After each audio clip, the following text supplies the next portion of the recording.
네네. 여보세요? 예. 아니요. 충무로역이요. 예. 네.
자, 시작할까요?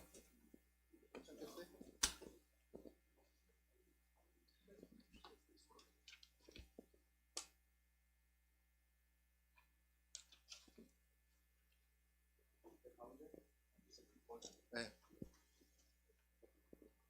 네, 안녕하세요. 반갑습니다. 예, 결의강자위원회. 예, 예, 반갑습니다. 안녕하세요. 예, 결의강자 준비위원회 사무국장을 맡고 있는 이득신 작가입니다. 반갑습니다. 네, 반갑습니다. 예.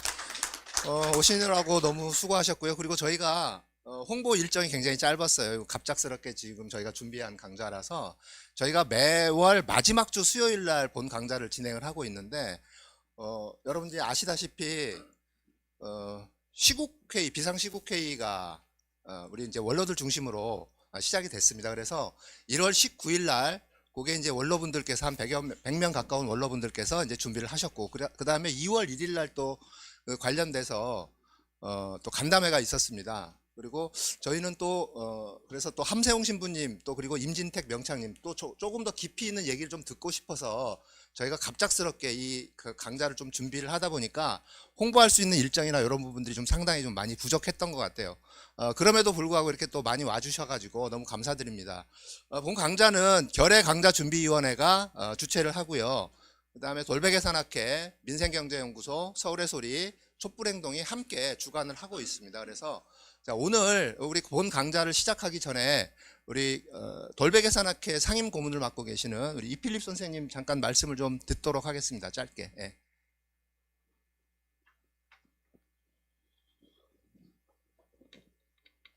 돌베개 산악회 고문 이필립입니다. 여러분 와주셔서 고맙습니다.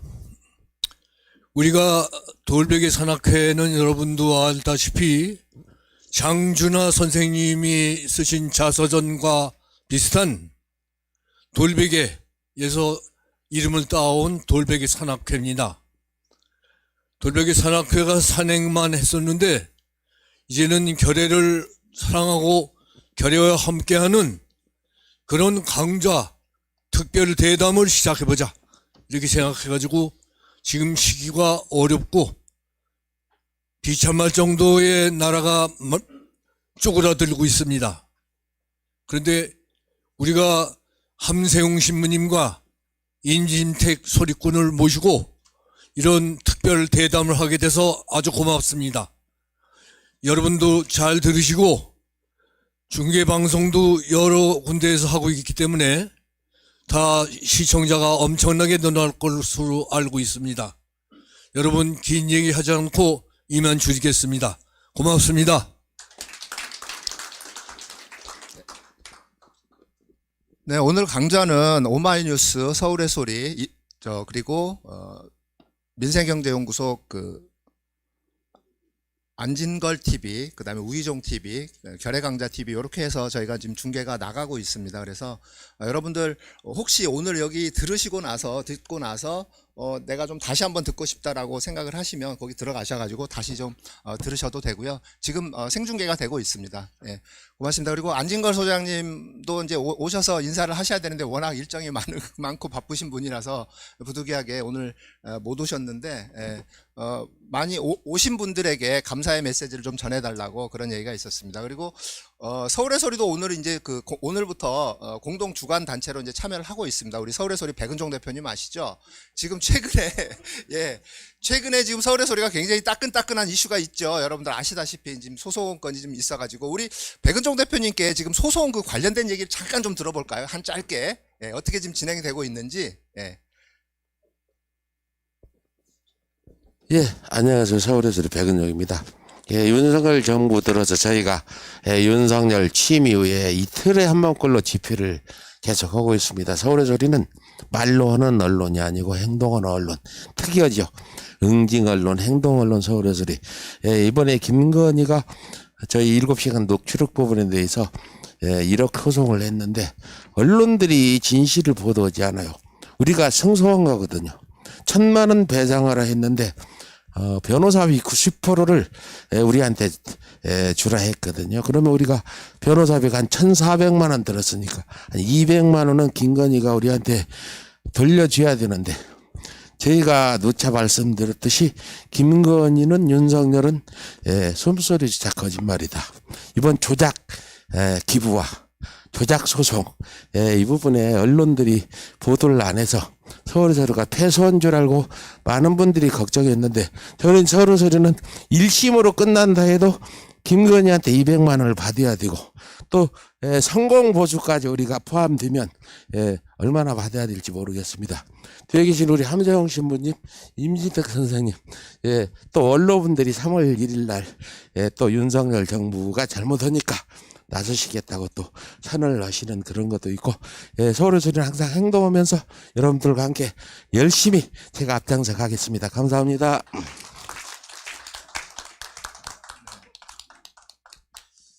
참고로 요 소송에 대해서 잠깐 좀 말씀을 드리면요. 저도 이제 한때 서울의 소리에서 몸담고 있었고 그다음에 또 이명수 기자랑 그 녹취록 관련돼서 여러 가지 좀 얘기를 좀 많이 나누면서 이제 저 녹취록 관련된 준비를 좀 했었습니다. 그런데 거기 이 소송 자체가 처음부터 좀 문제가 있습니다. 어떤 문제가 있냐면 요즘 민사소송이잖아요.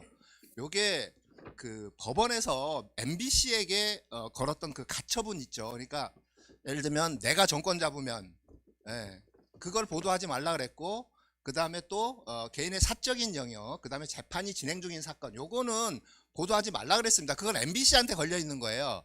서울의 소리는 사적인 영역을 제외하고는 다 방송해도 된다고 했습니다. 근데 지금 김건희 측에서 이 좀 엉뚱하게 MBC에 걸려 있는 그 내용을 갖고 저희한테 저희 서울의 소리에 소송을 걸었던 그런 상황이 된 거죠. 아무튼 여러분들 이제 말씀 잘 들으셨죠. 그리고 앞으로도 계속 또 열심히 또 최일선에서 또 많이 싸우고 계시니까 서울의 소리 좀 많이 응원 좀 해주시고요. 자, 그다음에 공지사항 좀 말씀을 드릴게요. 오늘은 백기환 선생 그 추도식이 있는 날입니다. 그래서 원래 저희가 항상 5시부터 이 강좌를 시작을 했는데 오늘 1시간 정도 앞당겼어요. 그래서 5시 50분까지 이 강좌를 마칠 예정이고요. 오늘은 공식적인 뒤풀이가 없습니다. 대신 백기환 선생 추모 문화제가 시청 앞 광장에서 6시 반부터 시작이 됩니다. 그래서 같이 그쪽으로 이동을 해서 여러분들 백기환 선생 추모 문화제에 함께 좀 동참을 해주시기를 부탁드리겠습니다. 그리고 저 핸드폰 좀 무음으로 좀 부탁드리고요. 핸드폰 꺼내셔서 지금 좀 무음으로 좀 부탁드리겠습니다. 그리고 다음 주 강좌, 원래는 다음 주 강좌 매월 마지막 주 수요일 날 저희가 강좌가 있습니다. 그래서 다음 주에도 강좌가 잡혀 있어요. 매주 강좌가 있는 건 아닙니다. 매월 한 차례씩 강좌가 있는데 오늘은 특별 강좌로 저희가 준비를 한 거고요. 여러분들 전단지 보시면 그 결의와 함께하는 특별 강좌 제5강으로 해가지고 한반도 전쟁 위기의 구조적 원인이라는 내용으로 해서 그런 주제로 해서 다음 주에는 김진양 전 개성공단 이사장님이죠. TV에도 요즘에 많이 나오시고요.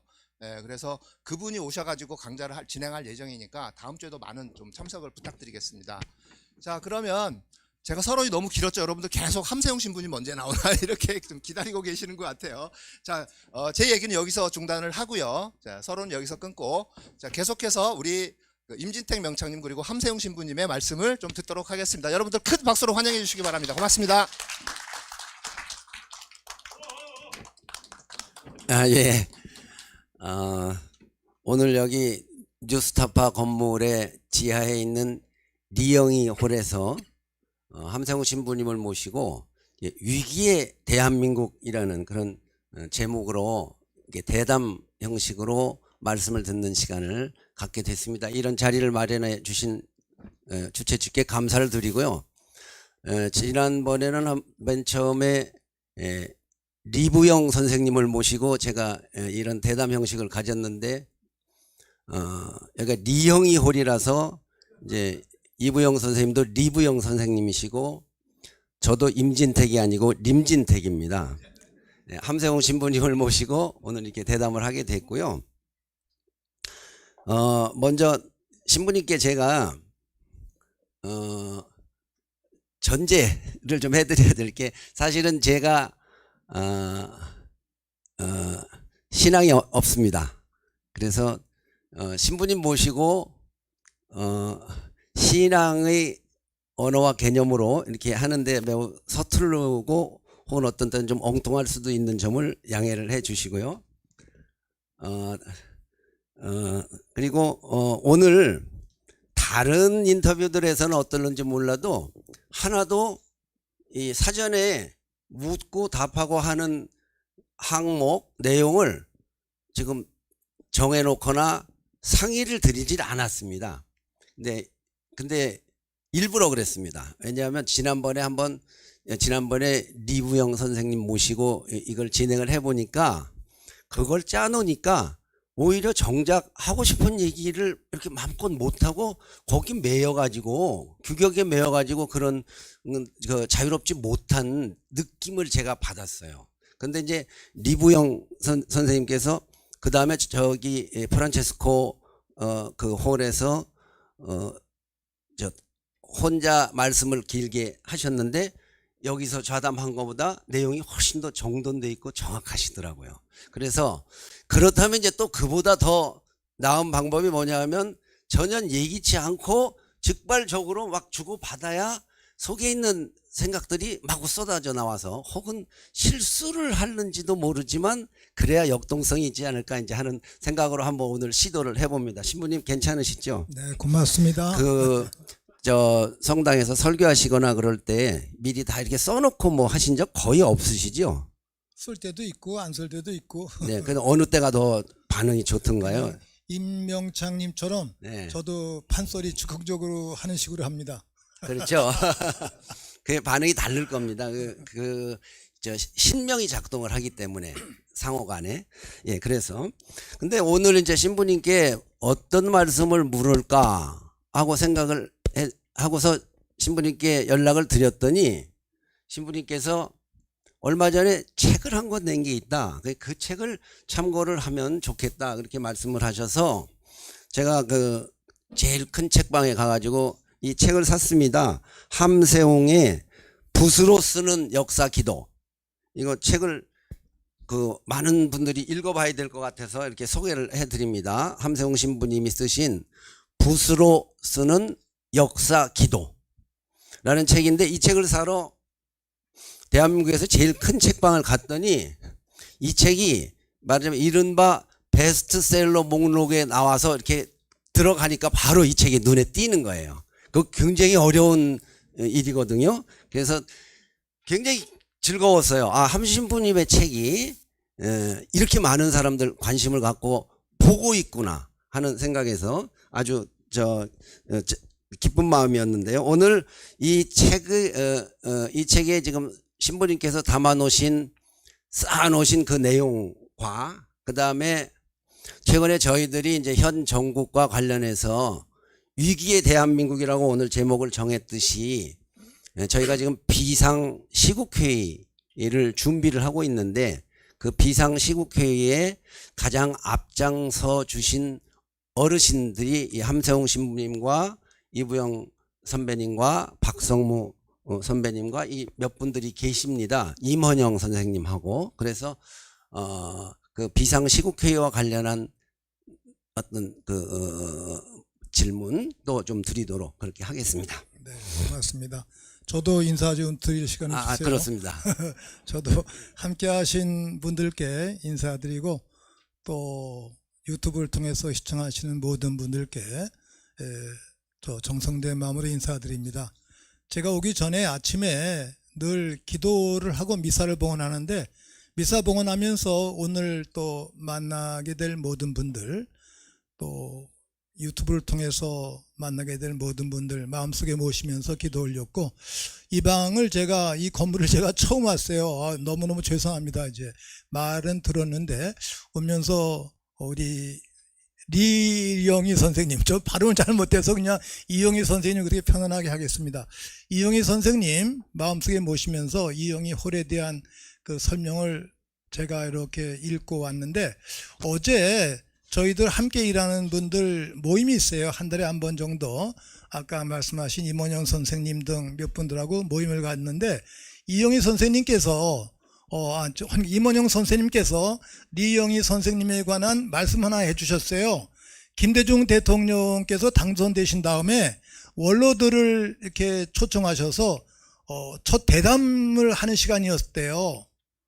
그래서 이제 리영희 선생님께 말씀을 이렇게 청했더니 그 선생님께서 하시는 말씀이 김대중 대통령님께 미군 철수해야 됩니다. 미군 나가야 됩니다. 이 얘기를 그냥 그대로 해버리셨대요. 그 뒤에는 다시는 이영희 선생님을 초청을 안 하셨다고 임원영 선생님이 그 말씀을 전해주시더라고요. 저도 막 웃었는데 우리 이영희 선생님 정말 솔직하시고 직선적이신데 조금 더 그 말씀을 나중에 하셨더라면 김대중 대통령님께 더 많은 조언해 주실 수 있지 않았을까 이런 생각도 하면서 오늘 이영희 선생님 마음에 모시면서 오늘 대담에 임하겠습니다. 여러분 모두 영육간 건강을 기원하면서 우리 또 윤석열 이 검찰 이 졸개들 정말 회개하도록 함께 기도 올리겠습니다. 고맙습니다. 신부님, 그러니까 지금 이 장소에서도 미군 철수해야 됩니다 이런 말씀을 하시면 다시는 리영희 홀에 초대를 못 받습니다. 그러니까 저는 네. 제가 그 말 하지 않고 네. 들은 얘기만 하겠습니다. 어떤 분이 그렇게 말씀하셨다 이렇게만 전하겠습니다. 네.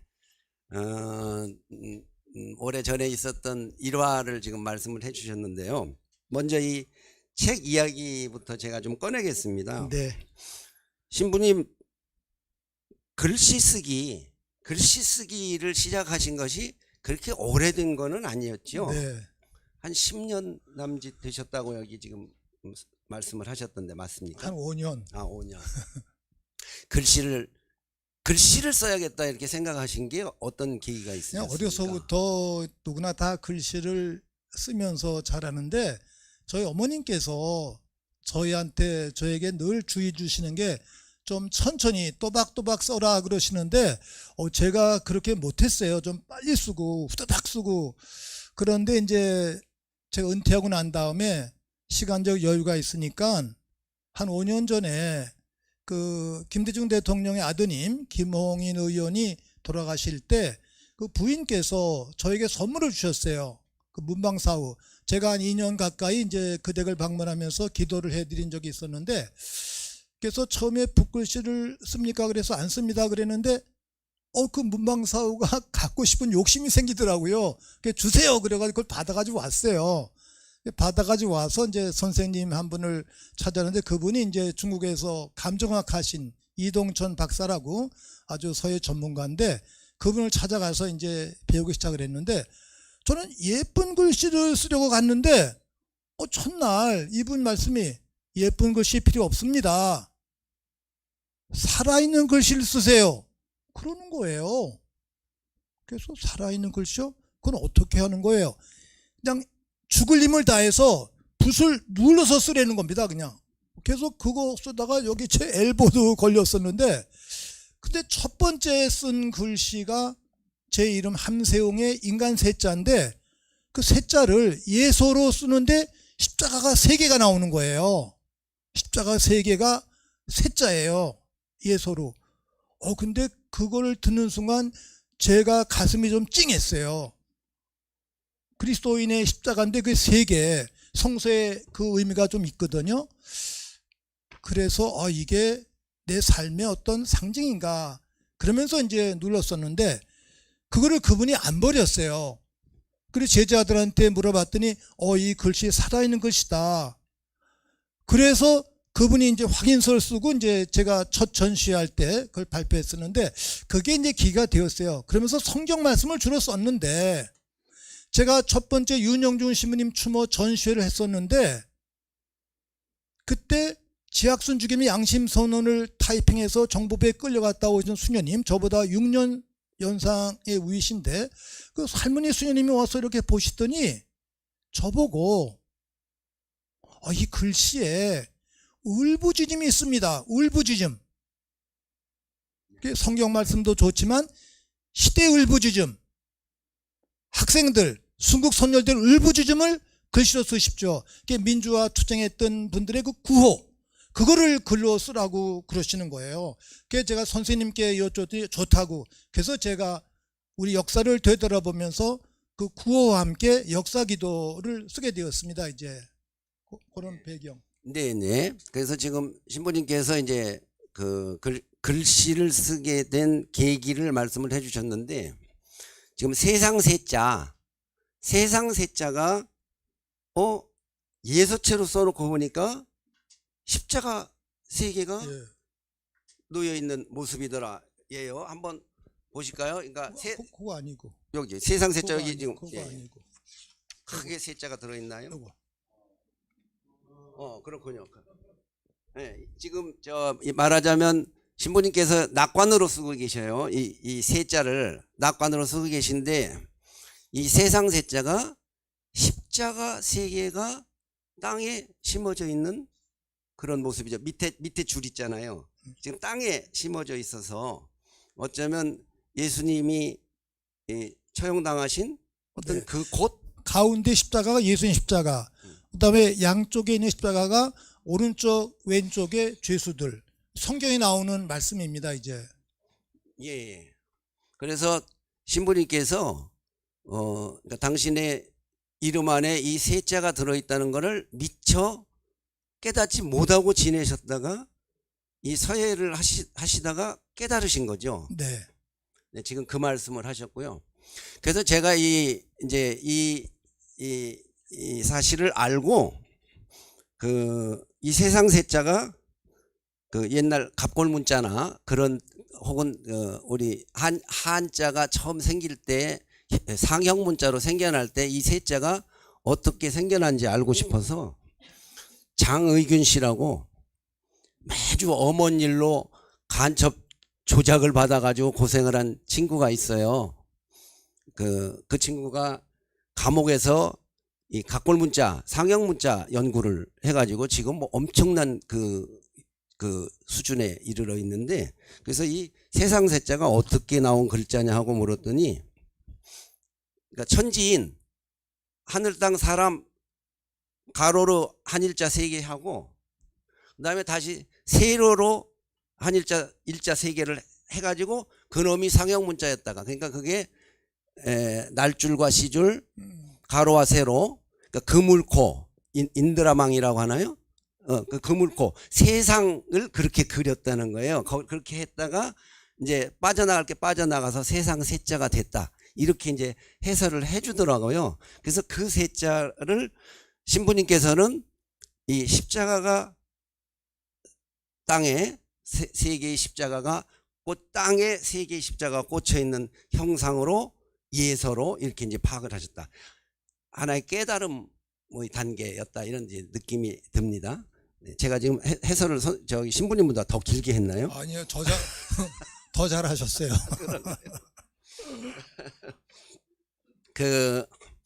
저는 신부님 울부짖는 서체라고 지금 누군가가 발견했잖아요. 근데 여기 역사 기도라고 했잖아요.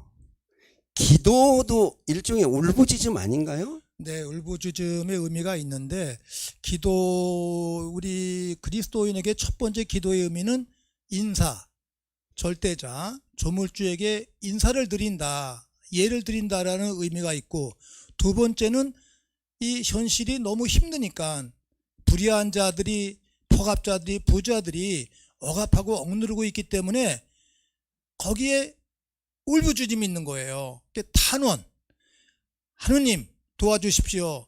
불의한 자들 내리쳐 주십시오. 이런 식의 의미. 두 번째가 탄원. 찬미와 탄원이 기도의 핵심인데 그 뒤에서 이제 감사와 왕을 위한 기도, 공동체를 위한 기도, 전례 기도, 율법 기도, 지혜 기도가 나오다가 과거의 삶을 부모님과 함께 손조들의 삶을 하느님 안에서 다시 한번 잘 생각해 보자. 그게 역사 기도입니다.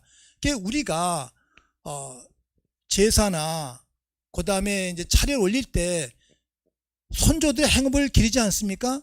바로 그게 역사 기도예요. 역사 기도.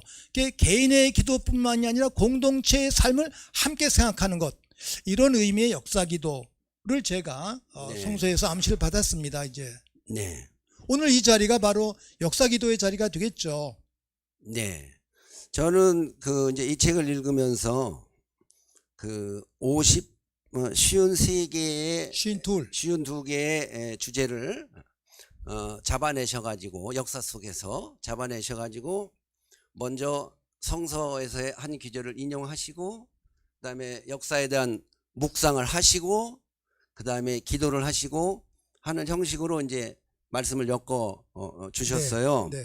그런데 저는 이 역사 기도가 좀 중의적인, 그러니까 한자로 안 쓰시고 지금 한글로 그냥 역사 기도 이렇게 하셨는데 저는 이 글을 읽고서는 중의적인 그런 뜻이 담겨 있구나 이런 느낌을 받았는데, 아마 제가 그래서 이제 신부님 뵙고 여기서 말한 역사는 어떤 역사를 말씀하셨습니까? 그랬더니 지금 과거의 기록, 과거의 기록이란 뜻으로의 역사를 이제 말씀을 하셨다. 그래서 제가 오히려 그게 아니라 하느님이 뜻하신 바를 펼치는 것을 역사라고 하지 않습니까? 하고 제가 물었습니다.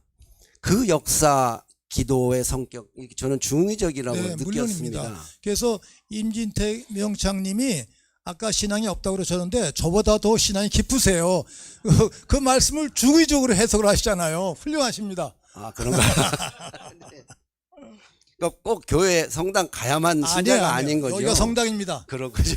인간이 있는 곳이 성당입니다. 네,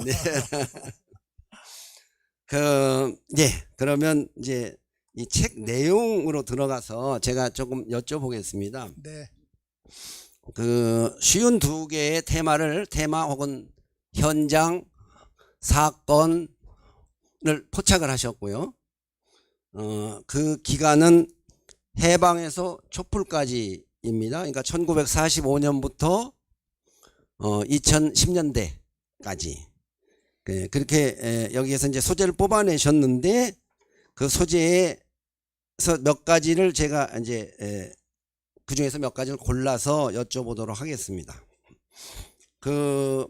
해방 이후에 우리 민족 지도자들이 해방 전후에 많이 계셨는데 그 많은 분들 중에서 신부님께서는 특히 몽양 여운형 선생님을 생각하시는 느낌을 받았습니다.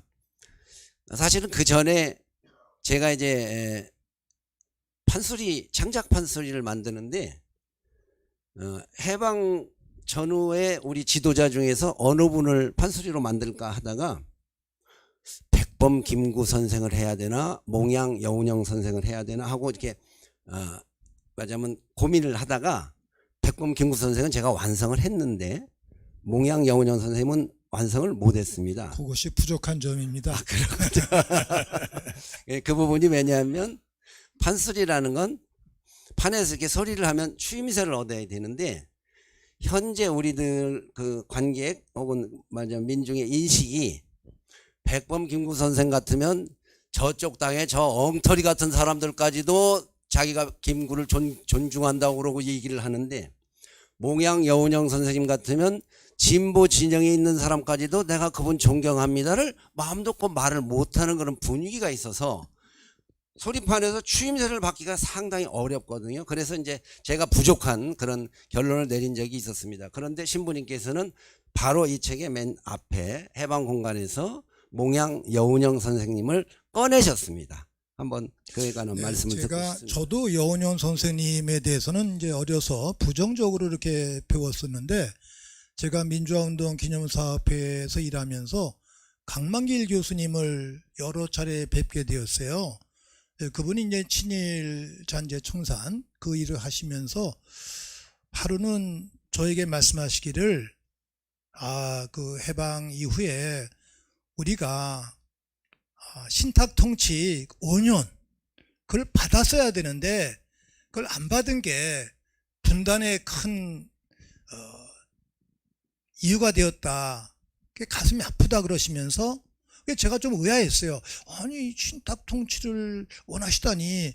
제가 이의를 제기했더니 저에게 설명하시면서 당신이 친일잔재 청산 때문에 연구를 많이 하시다가 오스트리아, 유럽의 오스트리아를 직접 방문해서 그 역사를 이렇게 읽으셨는데 그 오스트리아도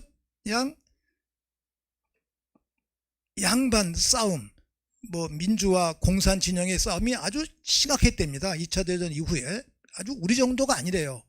그래서 싸웠었는데 신탁 통치를 10년을 받았어요. 오스트리아가.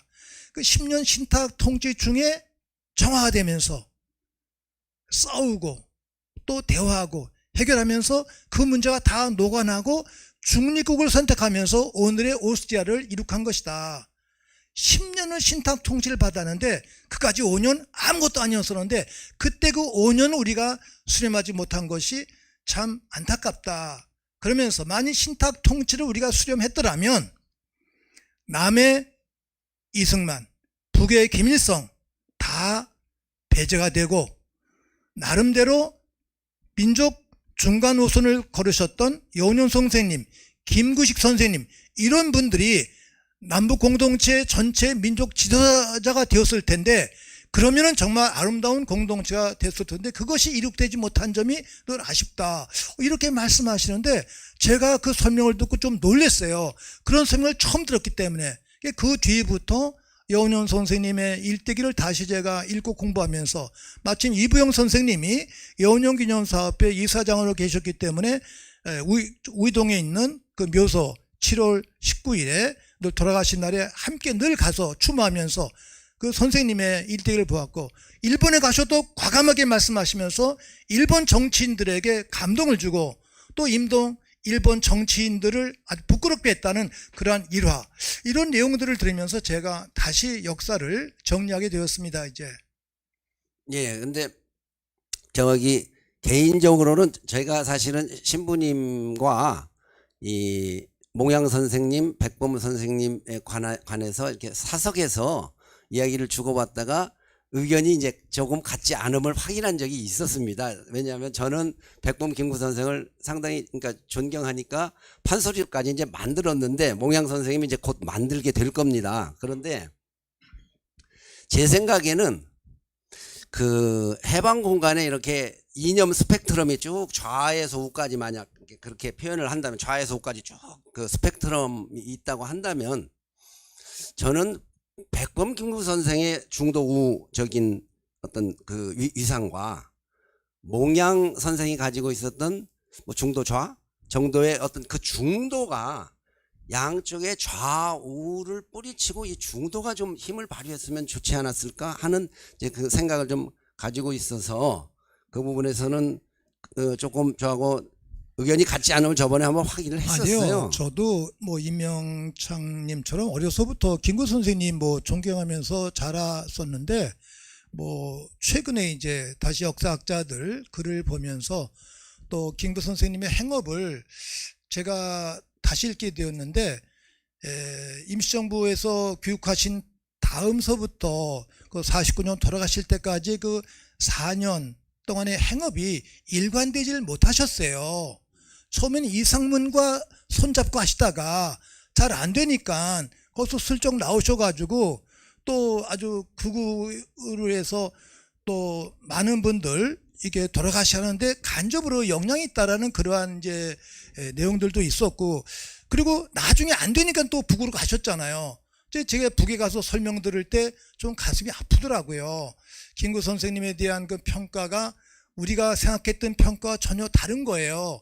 그런 측면 속에서 이승만과 그 배우에 의해서 목숨을 잃으신 거 저도 가슴 아프게 생각하고, 또 그분 돌아가실 때는 가톨릭 세례를 받으셨어요.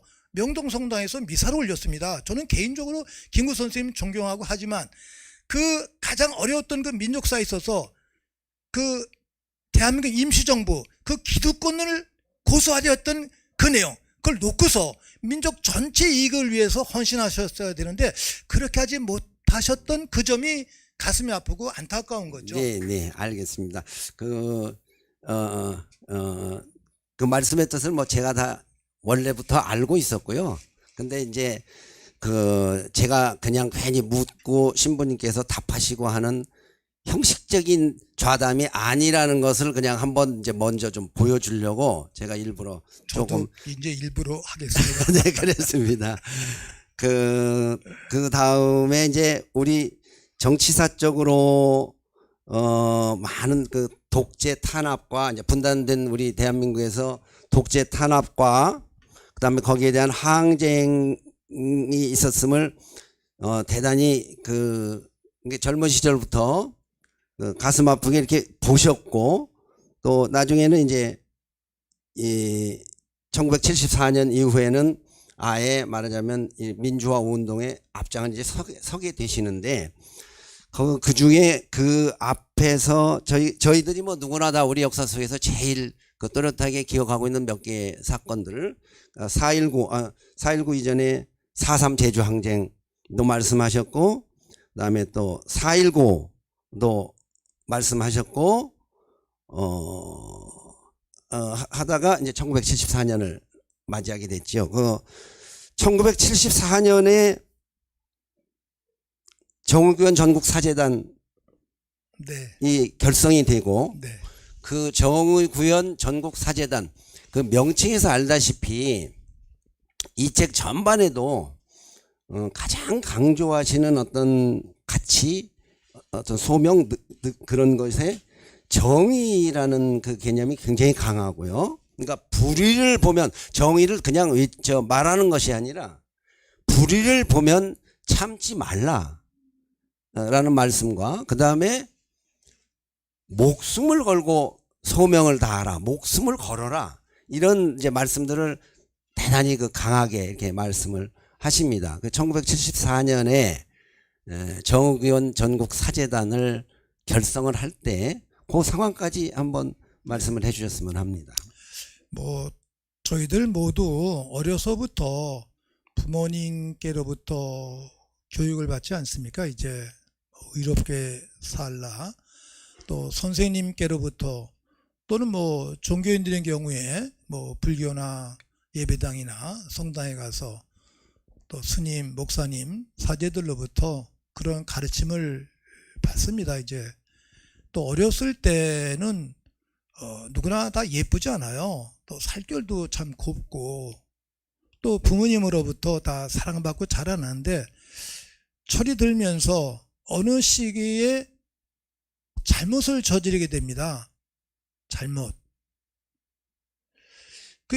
이 잘못의 원인이 어디서 올까? 뭐 거짓말도 하고, 또는 훔치기도 하고, 다른 사람 때리기도 하고, 여러 가지 잘못하는데, 그래서 로마서 7장에서 9장에서 이제 사도 바울은 그 훌륭한 사도인데 자기 자신을 고백할 때 참 이상하다.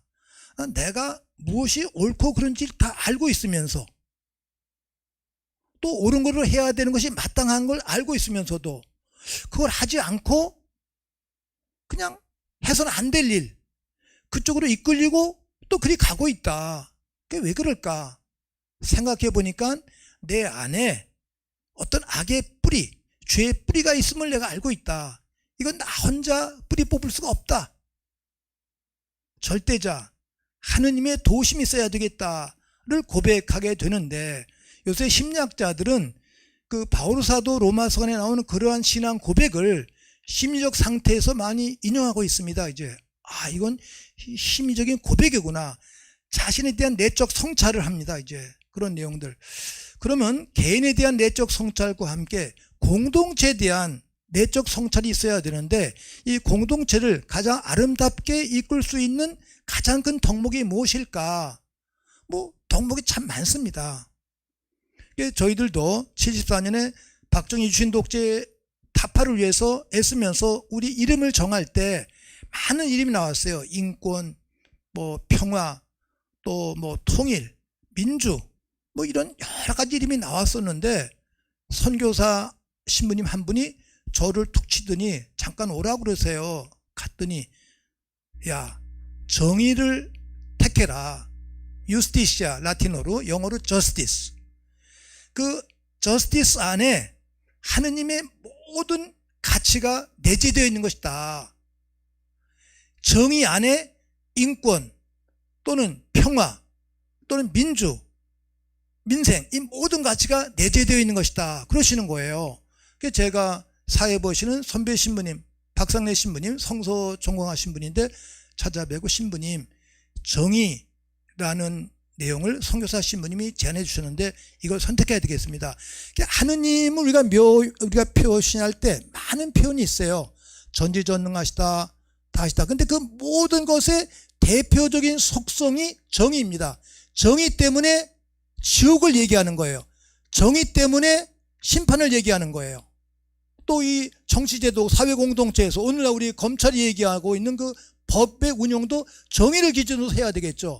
근데 이 검찰이나 판사들이 정의를 기준으로 하지 않습니다. 이제 그러니까 정의의 이름으로 그 검찰과 또 판사들, 법률가들도 때려야 되겠죠. 그게 예수님께서 2000년 전에 오셔서 맨 처음에 하신 것이 종교인들, 그 당시 율법학자들, 법조인들, 또 정치인들, 지도자들을 때리신 거예요. 너희들이 왜 정의를 안 지켰냐? 입으로만 하고 실천하지 않느냐? 이게 무섭게 예수님이 질타하셨죠. 이게 정의란 개념 속에 모든 가치가 내재되어 있다. 그래서 저희들이 신학적 의미에서 정의를 선택했고 그 이름을 여태까지 간직하고 있습니다. 전두환 시절에 70년대 모든 단체를 다 해산시켰습니다. 제가 남산 그 당시에 이제 이름이 바뀌었죠. 안기부로 끌려가서 조사받을 때 사재단 해체해라. 내가 해체할 권리가 없습니다. 공동체인데. 그럼 이름을 바꿔라. 이름을 내가 어떻게 바꿉니까? 천주교? 내가 이름 어떻게 바꿉니까? 정의구현? 성수의 핵심적인 주체인데 전국 내 개인이 아닌데 사재단. 이런 일화가 있었습니다. 이제 그래서 그 이름을 나름대로 저희들이 고수했고 박정희 유신 때 저희들이 결성했던 그 단체 중에 지금까지 이 자랑스러운 이름을 간직하고 있는 단체의 이름입니다. 저희들 정의는 우리 그리스도인의 존재의 이유, 목적이기도 합니다. 네. 근데 지금 말씀 듣다 보니까 전두환 정권 시절에 그 천주교 정의 구현 전국 사재단을 이제 뭐 압박 탄압하는 그런 일환에서 이름을 바꾸라까지 강요를 했어요. 예. 근데 그때 그 당 이름이 민주정의당 아니었습니까? 그러니까 그렇죠. 좀 어처구니가 없네요. 파출소 앞에도 그렇게 썼어요. 정의 실현. 그러니까 자기네 이름 쓰지 말라는 식으로 예. 반민주 불의당이 민주정의당이라는 이름을 붙여서 그러니까 예. 정의를 말하자면 찬탈 혹은 외론말을 쓰면 내다바이 정의를 내다바이 해가고는 정의를 못 쓰게 했네요. 이런 말 하지 마시고. 네. 그러니까 그게 이름을 오염시킨 거예요. 가치를 오염시키고 뭐 지금도 똑같습니다. 지금 하는 검찰의 행태라든지 지금 정권의 행태, 이게 좋은 말들을 오염시켰어요.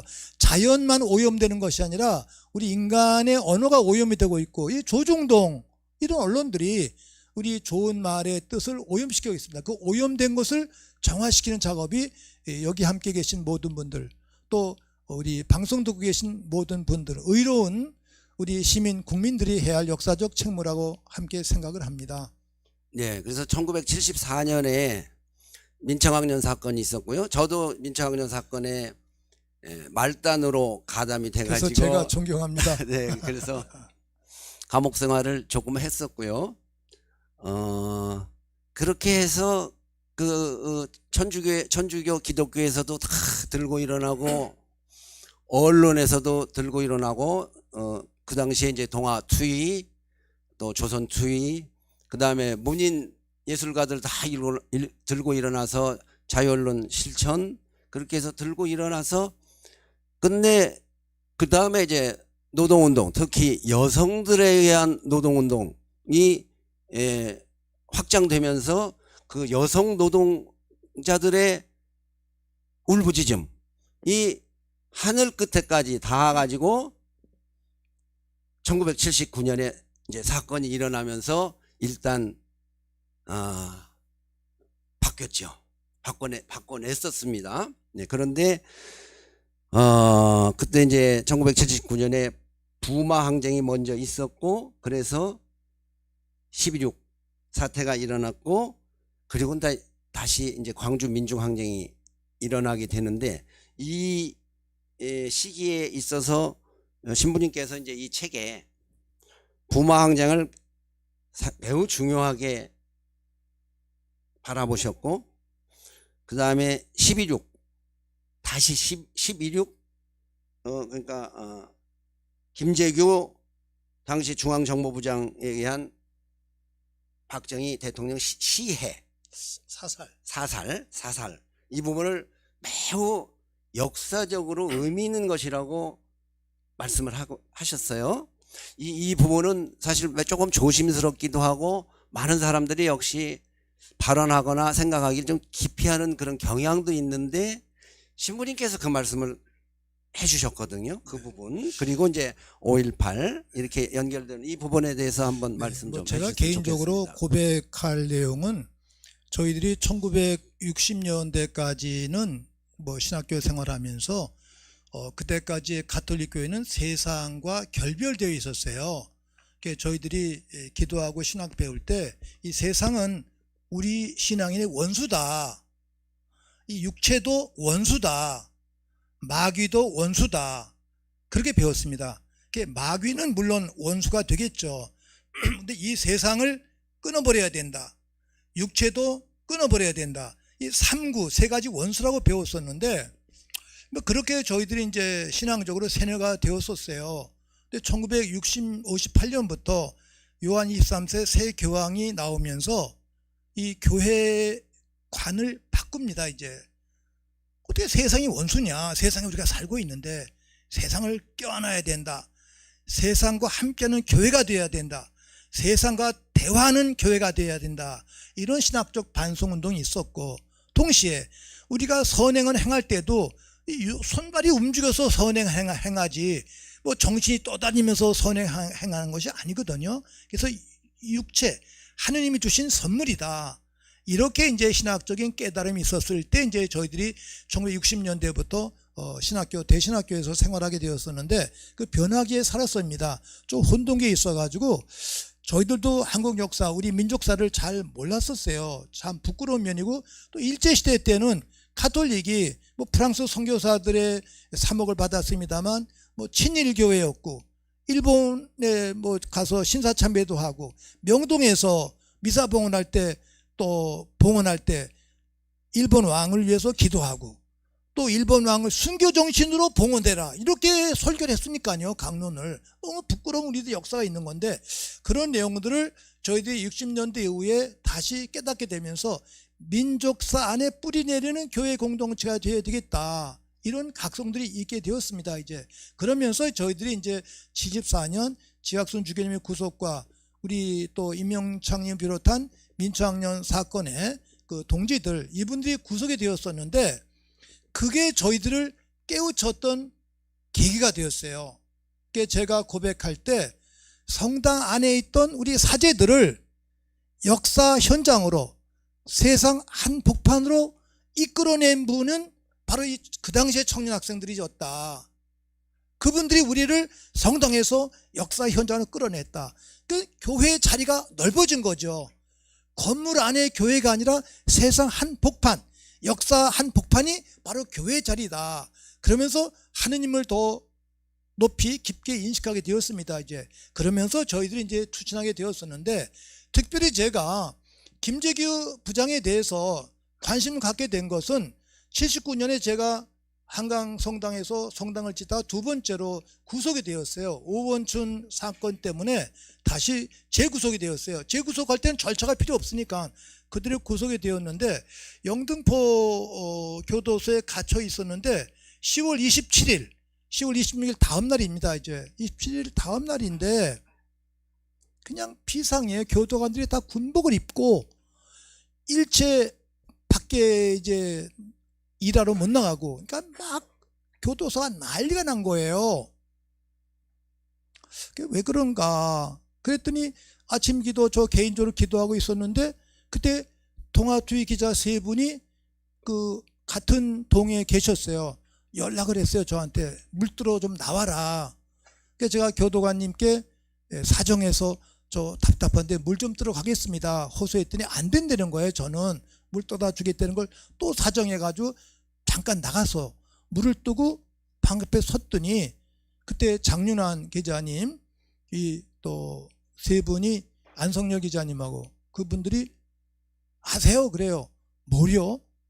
신부님 어젯밤에 김직기 중앙정보부장이 총선을 시중하면서 박정희를 쏴서 갔습니다 그러는 거예요. 그 말을 들을 때 그냥 제 몸에 전율이 흐른 거예요. 쫙 깜짝 놀랐어요. 박정희가 죽으리라 어떻게 상상을 합니까? 그래서 물을 떠서 방에 와가지고 점심시간 밥이 왔어요. 밥을 이불 속에 묻고서 눈 감고 가만히 기도를 했어요 제가. 근데 제 눈에서 눈물이 막 나는 거예요. 저절로. 아, 나는 이제 해방되었구나. 그러면서 성서 전체 역사를 제가 훑게 되었는데, 뭐 성서 좀 아시는 분들 계십니다만 에집트의 노예에서 히브리 백성들이 모세를 통해서 해방될 때 해방되어 왔는데 앞에 갈대 바다에 멈춰 섰어요. 바다가 있으니까 못 건너가고 있는데 다시 기도를 해서 하느님께서 모세가 든 지팡이를 내리쳐라 했더니 그 물이 좌우로 갈라져서 길이 나서 그 길을 마른 바로 걸러갔다는 뭐 기적 이야기 있습니다. 이게 어려서 참 믿기 어려운데 무조건 믿는 거죠. 저희들이 신앙이니까. 그런가 보다. 그때 박정희가 죽었을 때 제가 그 기적의 의미를 깨달았어요. 아, 이게 기적이구나. 바닷물이 갈라질 수 있는 기적이 이거구나. 나는 이제 살았어요.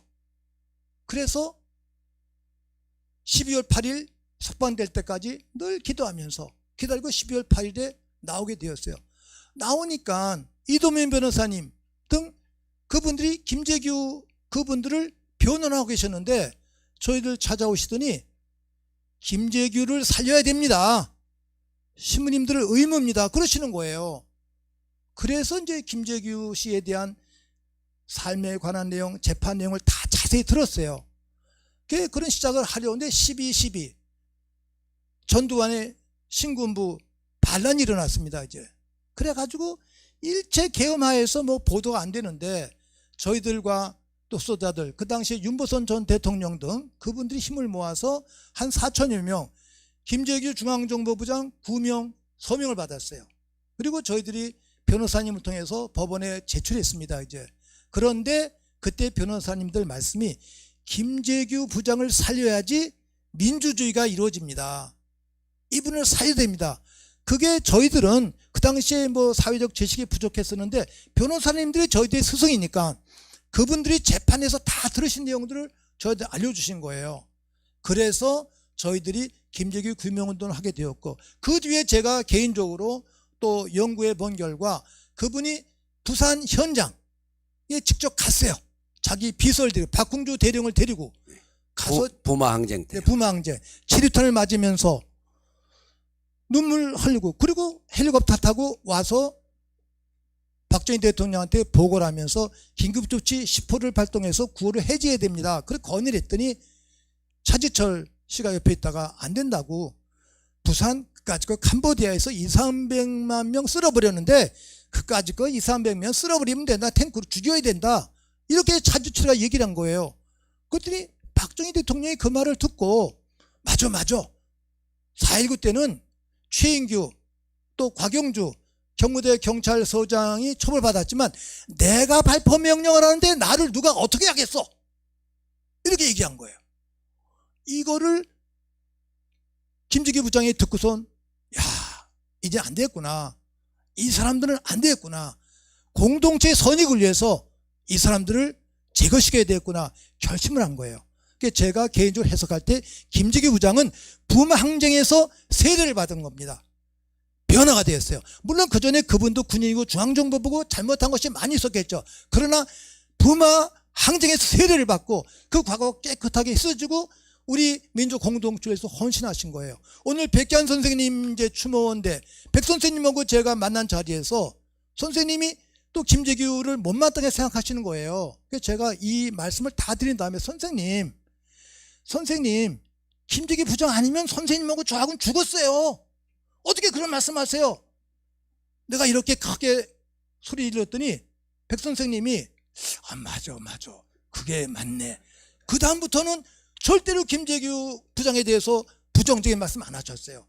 김재규 부장에 대한 진심을 우리가 알아야지 참된 민주주의가 이루어지는데 그거를 깨닫지 못했기 때문에 이런 지금 비운의 윤석열 정부가 생긴 겁니다. 이제 그때 김재규 부장이 최후의 진술에서 나를 살려주십시오.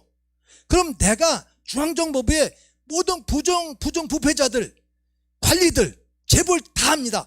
이걸 싹 내가 쓸어버리겠습니다. 쓸어버리고 나서 나를 처형하시오. 이렇게 얘기했어요.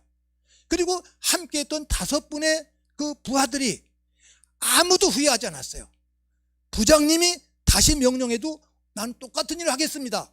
목숨을 앞두고 1시간 전에 명령받은 그분들이 후회하지 않고 했다는 이분들, 저는 그 5분을 아주 순교자처럼 높이 존경합니다. 이제 이 역사가 알려지지 않았어요.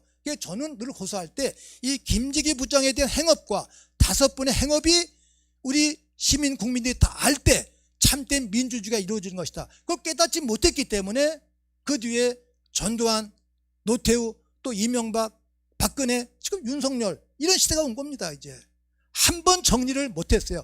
친일 잔재를 청산하지 못했던 것처럼 유신 잔재를 청산하지 못한 그 업보가 지금 우리들에게 나와 있는 것이죠. 이거를 정말 우리 시민들, 국민들이 깨닫고 함께 하셨으면 참 좋겠다고 저는 늘 개인적으로 염원하면서 기도를 올리고 있습니다. 네.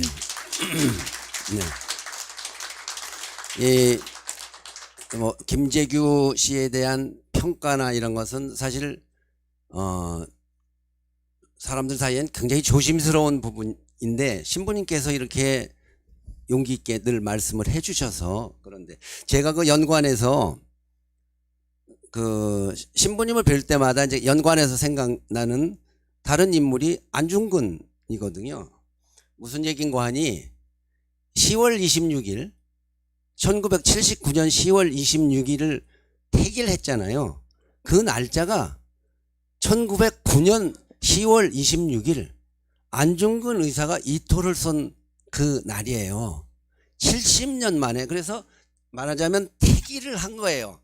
그래서 안중근 의사가, 그러니까 제가 지금 그렇게 해석을 해보는데요. 안중근 의사가 이토를 심장을 쏜 것처럼 다시 야수의 심장을 쏘았다라고 그렇게 본인이 얘기를 했던 걸로 기억을 합니다. 그래서 신부님께서 안중근 기념사업회 이사장님이신데 그래서 이제 그렇게 연관하면서 김재규에 대한 평가를 이렇게 이제 남다르게 하시는 데까지 오셨다. 이렇게 제가 지금 생각을 합니다. 이 부분은 또 강신옥 변호사님께서 그렇게 공개적으로 말씀하셨어요. 강신옥 변호사님은 직접 면담하시고 변론하셨기 때문에 그런 의미를 좀 알고 저는 며칠 전에 윤석열 지금 대통령이 박정희 그 집에 가서 뭘 참배인가 하고 또 그걸 크게 한다 그랬잖아요. 정말 부끄럽더라고요. 야, 이게 정말 역사가 되돌아가도 이게 한참 되돌아가는구나. 그 박정희가 누굽니까? 근데 거기 가서 참배할 뿐이 아니고 그걸 또 크게 확장은 안 되는 거예요. 이게 누구 한둘의 잘못이겠어요? 김대중 대통령, 노무현 대통령, 문재인 대통령, 우리가 뽑은 우리 민주화의 대통령들의 책임이 참 큽니다. 이제 그래서 정말 한 번은 철저하게 청소하는, 대청소하는 그런 작업이 있어야 되는데 그걸 못한 결과로서 이렇게 된 거예요. 이런 내용들도 함께 늘 염두에 두면서 묵상하고 고민하고 기도해야 되겠습니다. 뭐 이거를 또 조장하는 것이 이제 조중동 이 거짓 언론들인데 함께 거짓 언론도 우리가 늘 감시하면서 질타하고 꾸짖어야 되겠죠. 이제 그런 내용들. 그러니까 저는 매일매일 기도하면서 민족 선열들과 함께 우리 시대의 정화를 위해서 함께 기도를 올립니다. 이제 함께 기도 올리고 또 다 아시는 내용입니다만 헬도 까마라가에서 늘 말씀하셨죠. 한 사람의 꿈은 한 사람의 꿈으로만 남지만 모두 같은 꿈을 꾸면 그 꿈은 반드시 현실이 된다.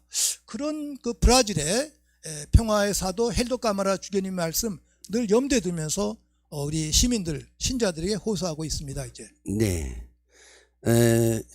아까 조금 전에 이제 했던 그 1980년 전후했던 얘기에 김재규 씨가 박정희 당시 대통령을 시살함으로써 사실은 부마에서의 참변을 막았는데 김재규를 살리지 못하고 다시 그것이 그 군부에 넘어가면서 광주 항쟁이 터진 거거든요. 부마에서 터질 일이 광주에서 터진 셈이 됐어요. 이제 그런 걸 생각한다면 광주 항쟁도 누군가가 있어서 했으면 막을 수 있는 거죠. 그런 지난 일이지만 가상을 한번 해보는 것입니다. 네, 그래서 저는 그걸 생각하면서 연기할 때 부마항쟁 10월 16일 17일 79년 부마항쟁과 김재규 부장의 11.6 그분은 그걸 혁명이라고 불렀어요. 11.6 혁명이다. 11.6 그 혁명과 또 그 다음에 5.18 광주항쟁 이 세 사건을 함께 연계해야 된다고 생각을 합니다. 그래서 삼위일체 관계에 있다. 그게 제가 부마항쟁 기념식에 와서 부산 분들에게 이 말씀을 늘 드려요. 우리 김재규 부장의 은혜를 생각하셔야 됩니다. 부마항쟁의 사건 속에서 또 광주에 가서는 제가 광주항쟁 기념식이나 모임 때 가서는 그분이 80년 5월 24일에 돌아가셨어요. 6분이. 그럼 광주항쟁 그 시기에 이분들도 돌아가신 거다. 네, 항쟁 기간 중에 네, 이분도 처형이 집행됐습니다. 광주항쟁의 새 희생자라고 생각해야 된다. 이 셋을 연결할 때 완결돼야 되는데 부마항쟁 따로 광주항쟁 따로 또 11.6 또 김재규의 그 항쟁 따로 해요. 그거를 함께 연결하는 역사적 큰 시각을 지내야 된다고 늘 저는 호소하고 있습니다. 이제 또 역사학자들은 제가 조금 호소하고 있어요. 예. 시간이 저희가 진행을 하고 지금 1시간쯤 지났습니다. 역사를 기도하면서 다시 기억하다 보니까 이렇게 기억하다가는 뭐 하룻밤을 새도 기도가 끝나지 않을 것 같고요. 애초에 이제 저희 비상시국회의 지금 현재 시국과 관련해서 우리가 비상시국회의를 지금 조직하자 하는 얘기를 꺼낸 것과 연관해서 그걸 연관하면서 그 다음에 있었던 이제 87년도에 6월 항쟁과 그 다음에 2013년이었던가요? 2010 몇 년이었던가요? 우리 촛불항쟁 6년 7년 2016년 7년 촛불항쟁 14년은 세월호 사건이었고요. 촛불항쟁 그렇게 해서 그 이야기를 다시 그 세월을 다시 반추하면서 지금 오늘 2023년 현재의 우리 대한민국의 위기를 다시 한번 느끼면서 이제 이야기를 좀 진행을 해볼까 합니다.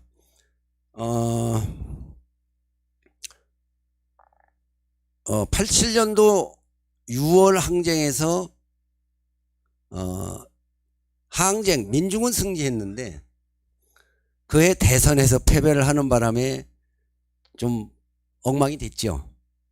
청산해야 될 걸 청산을 못하고 그렇게 넘어왔다가 그 다음에 또 우여곡절 끝에 뭐 정권을 또 뺏기기도 하고 해서 2016년 17년에 탄핵이라고 하는 또 국민적 저항 촛불이 일어나서 다시 한번 세상을 바꿨을 때 저는 아, 역사는 하느님 뜻대로 움직이는 게 맞구나 그렇게 생각을 했습니다.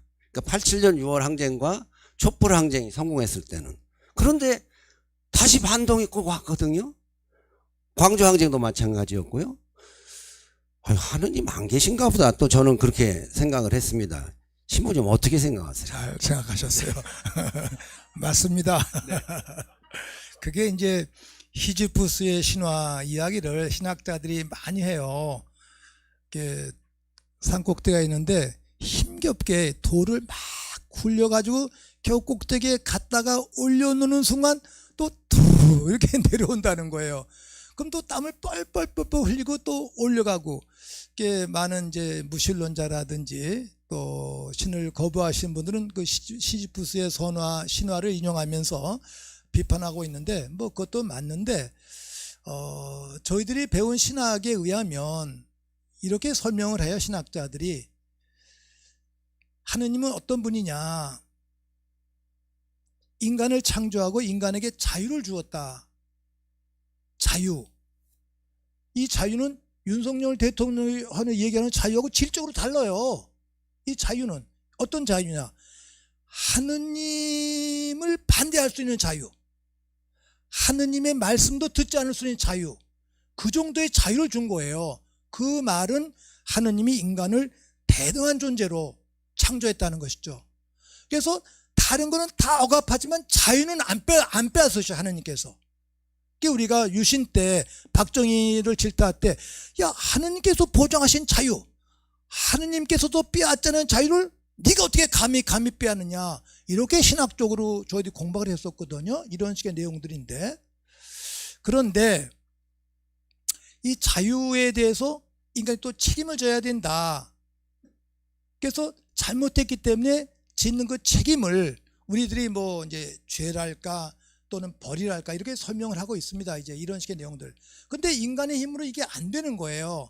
그래서 그리스도교에서는 예수님의 십자가의 죽음을 통해서 이것이 가능하다. 자기 희생과 헌신을 통해서만이 가능하다. 이게 이제 그리스도교의 구원의 원리입니다.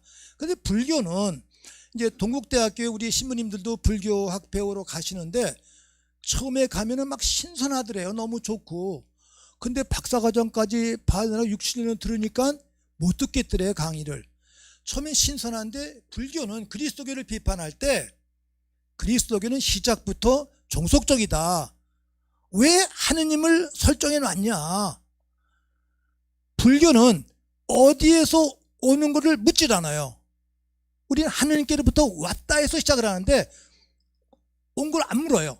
여기서 내가 깨달아서 부처가 돼야 된다. 자력으로, 내 힘으로. 그리스도교는 그리스도의 힘으로, 하느님의 힘으로 늘 처음부터 의탁을 하는 거예요. 근데 불교는 그게 없이 자력으로 간다는 거예요. 이게 가장 큰 차이라고 신학자들이 설명을 하셨는데, 제가 그걸 보면서도 이론적으로는 참 그것도 매력이 있어요. 불교 그것도 참 매력이 있구나. 그런데 어디에서 왔는지는 한 번쯤 물어야 되고, 또 자력으로 안 되는 경우가 있지 않습니까? 이제 이런 식의 의미 속에서 이제 종교 간의 대화가 필요하다고 생각을 하는 것이죠, 이제. 그런데 인간이 이렇게 살다 보면 혼자 살지는 않지 않습니까? 이웃이 있어요. 나와 똑같은 존재. 그래서 내가 중요하지만 양보도 해야 된다. 함께 좋아해야 된다. 공동선. 그래서 그리스도교 사회인류의 가장 큰 가치는 공동선. 영어로 good. 좋지 않습니까? 근데 혼자 좋으면 안 돼요. common good. 그게 공동선이에요. 함께 좋아해야 된다. 함께 좋아해야 되기 위해서는 내가 양보를 해야 돼요. 양보의 미덕, 희생의 미덕과 함께 한 짝이 될 때 아름다운 공동체가 이루어지는데, 그렇지 못할 때 이제 싸움이랄까 분열 발단이 생깁니다. 이제 이럴 때 어떻게 해결해야 되는가. 가장 아름다운 방법은 예수님과 같은 십자가 죽음의 사랑의 방법이 되겠죠. 근데 그걸로 안 되니까 독일의 정치신학자 요하네스 메츠 같은 분들은 이렇게 설명을 하셨어요. 우리가 사랑을 해야 되는데, 내가 사랑을 실천하기 위해서 노력해야 되는데 내 사랑을 실천하는데 앞에 장애물이 있다. 내가 저 사람을 사랑해서 이 장애물을 넘어서야 되는데 이 장애물을 어떻게 하느냐? 이 장애물을 치워야 되겠다. 제거하는 작업. 이것이 때때로 무력으로 비칠 수 있지만 그것은 무력이 아니고 보편적 사랑을 실천하기 위한 방법으로서 앞에 있는 장애물을 치워야 되겠다. 장애물을 치우는 작업이 바로 하느님의 뜻을 이루는 작업이고 구원의 방법이고 공동체의 선익을 위한 방법이다. 그래서 이제 청년 학생들이 순수한 애정으로 뛰어들었던 그 현장에 저희들도 이런 이해를 가지고 함께 뛰어들었고 세상을 바꾸기 위해서 노력했습니다. 그런데 그게 한 번에 완성되질 않습니다. 이제 완성되면 2배, 3배 노력을 했어야 되는데 2배, 3배 노력을 못했을 때 먼저보다 더 악한 경우가 올 수가 있어요. 성경 비유에서 예수님께서 악한 사람들, 마귀를 물리쳐 주셨었는데 마귀가 가다가 어디 머물 곳이 없는 거예요. 자기보다 더 악한 마귀 7을 데리고 먼저 자리에 왔다. 먼저보다 상황이 더 나빠질 수가 있다. 그래서 초심의 뜻을 잘 가지 않으면 먼저보다 나쁠 수 있다. 우리 시민들 또는 신앙인들 결의가 모두 더 튼튼하게 깨어 있을 때 아름다운 공동체가 이루어지는데 우리가 김대중 대통령 시절, 노무현 대통령 시절, 문재인 대통령 시절에 특히 그 주변에서 정치인들이 이걸 깨닫지 못했어요. 그러니까 어떤 의미에서 외형적으로는 민주주의인데 실제적으로는 그것보다 더 간악한 검찰들의 이러한 독재의 비극이 우리 눈앞에 와 있는 것이죠. 이제 정신 차려서 이걸 뿌리 뽑고 다시는 이런 식의 비운이 오지 않도록 노력해야 되는 것. 이것이 저희들의 역사적 소명이 아닐까 이렇게 생각하면서 저는 늘 임진택님의 그 명창 그 내용들을 마음에 간직하며 기도하고 있습니다. 예. 아니 근데 지금 말씀하니까 제가 아주 엉뚱한 질문을 드린 것에 대해서 조금은 피해서 말씀을 하신 것 같고요. 저는 신부님께 드리는 말씀이니까요. 조선에도 예수가 있었다고 생각을 합니다. 물론이죠. 네. 아니 임진택님이 예수님이세요. 그건 아니고요. 그 밑에 제자 누구 하나를 예로 들어주시면 저도 뭐 수긍을 하겠습니다만은 그건 아니고요. 제가 생각할 때 안중근 저는 예수였다고 지금 저는 비신자니까 생각을 하고요. 전태일 비신자 없어요. 네. 그렇군요. 전태일 예수였다고 생각하고요. 그리고 안중근 선생은 실제로 전도사였잖아요. 네. 실제로 천주교 전도사 생활을 하셨어요. 이 책에도 나오지만 당시에 그 가정교사였던 신부님보다 이론이 더 좋았다고. 네, 이론이 더 좋은 전도사였고요. 그러니까 신을 이해한 그런 분이었고 전태일은 기독교인이었는데 삼각산에서 다짐을 할 때 하느님께 빌고 있어요. 어머님 이서선 여사도 하느님께 빌고 있고 그리고 자신의 몸을 이렇게 버리는 게 하늘의 뜻이라고 했던 거고요. 그리고 또 가깝지도 않네요. 벌써 광주항쟁 때 마지막 도청을 사수하다 죽은 윤상원도 천주교 신자였어요.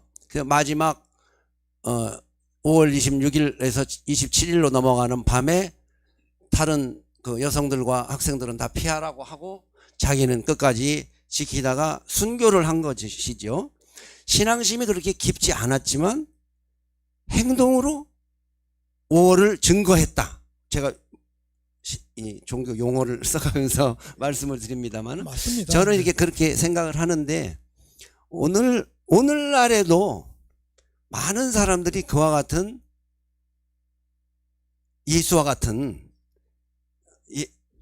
조선의 예수와 같은 그런 마음과 결단과 어떤 결속과 행동 이런 것들을 해야만 하나님의 뜻이 이루어지는 것 아닌가 하는 생각을 해봅니다만은. 네. 이제 임영창님이 전도사세요. 훌륭한 설명이십니다. 이제 성경에 보시면 마태복음 25장에 최후의 심판이 나와요.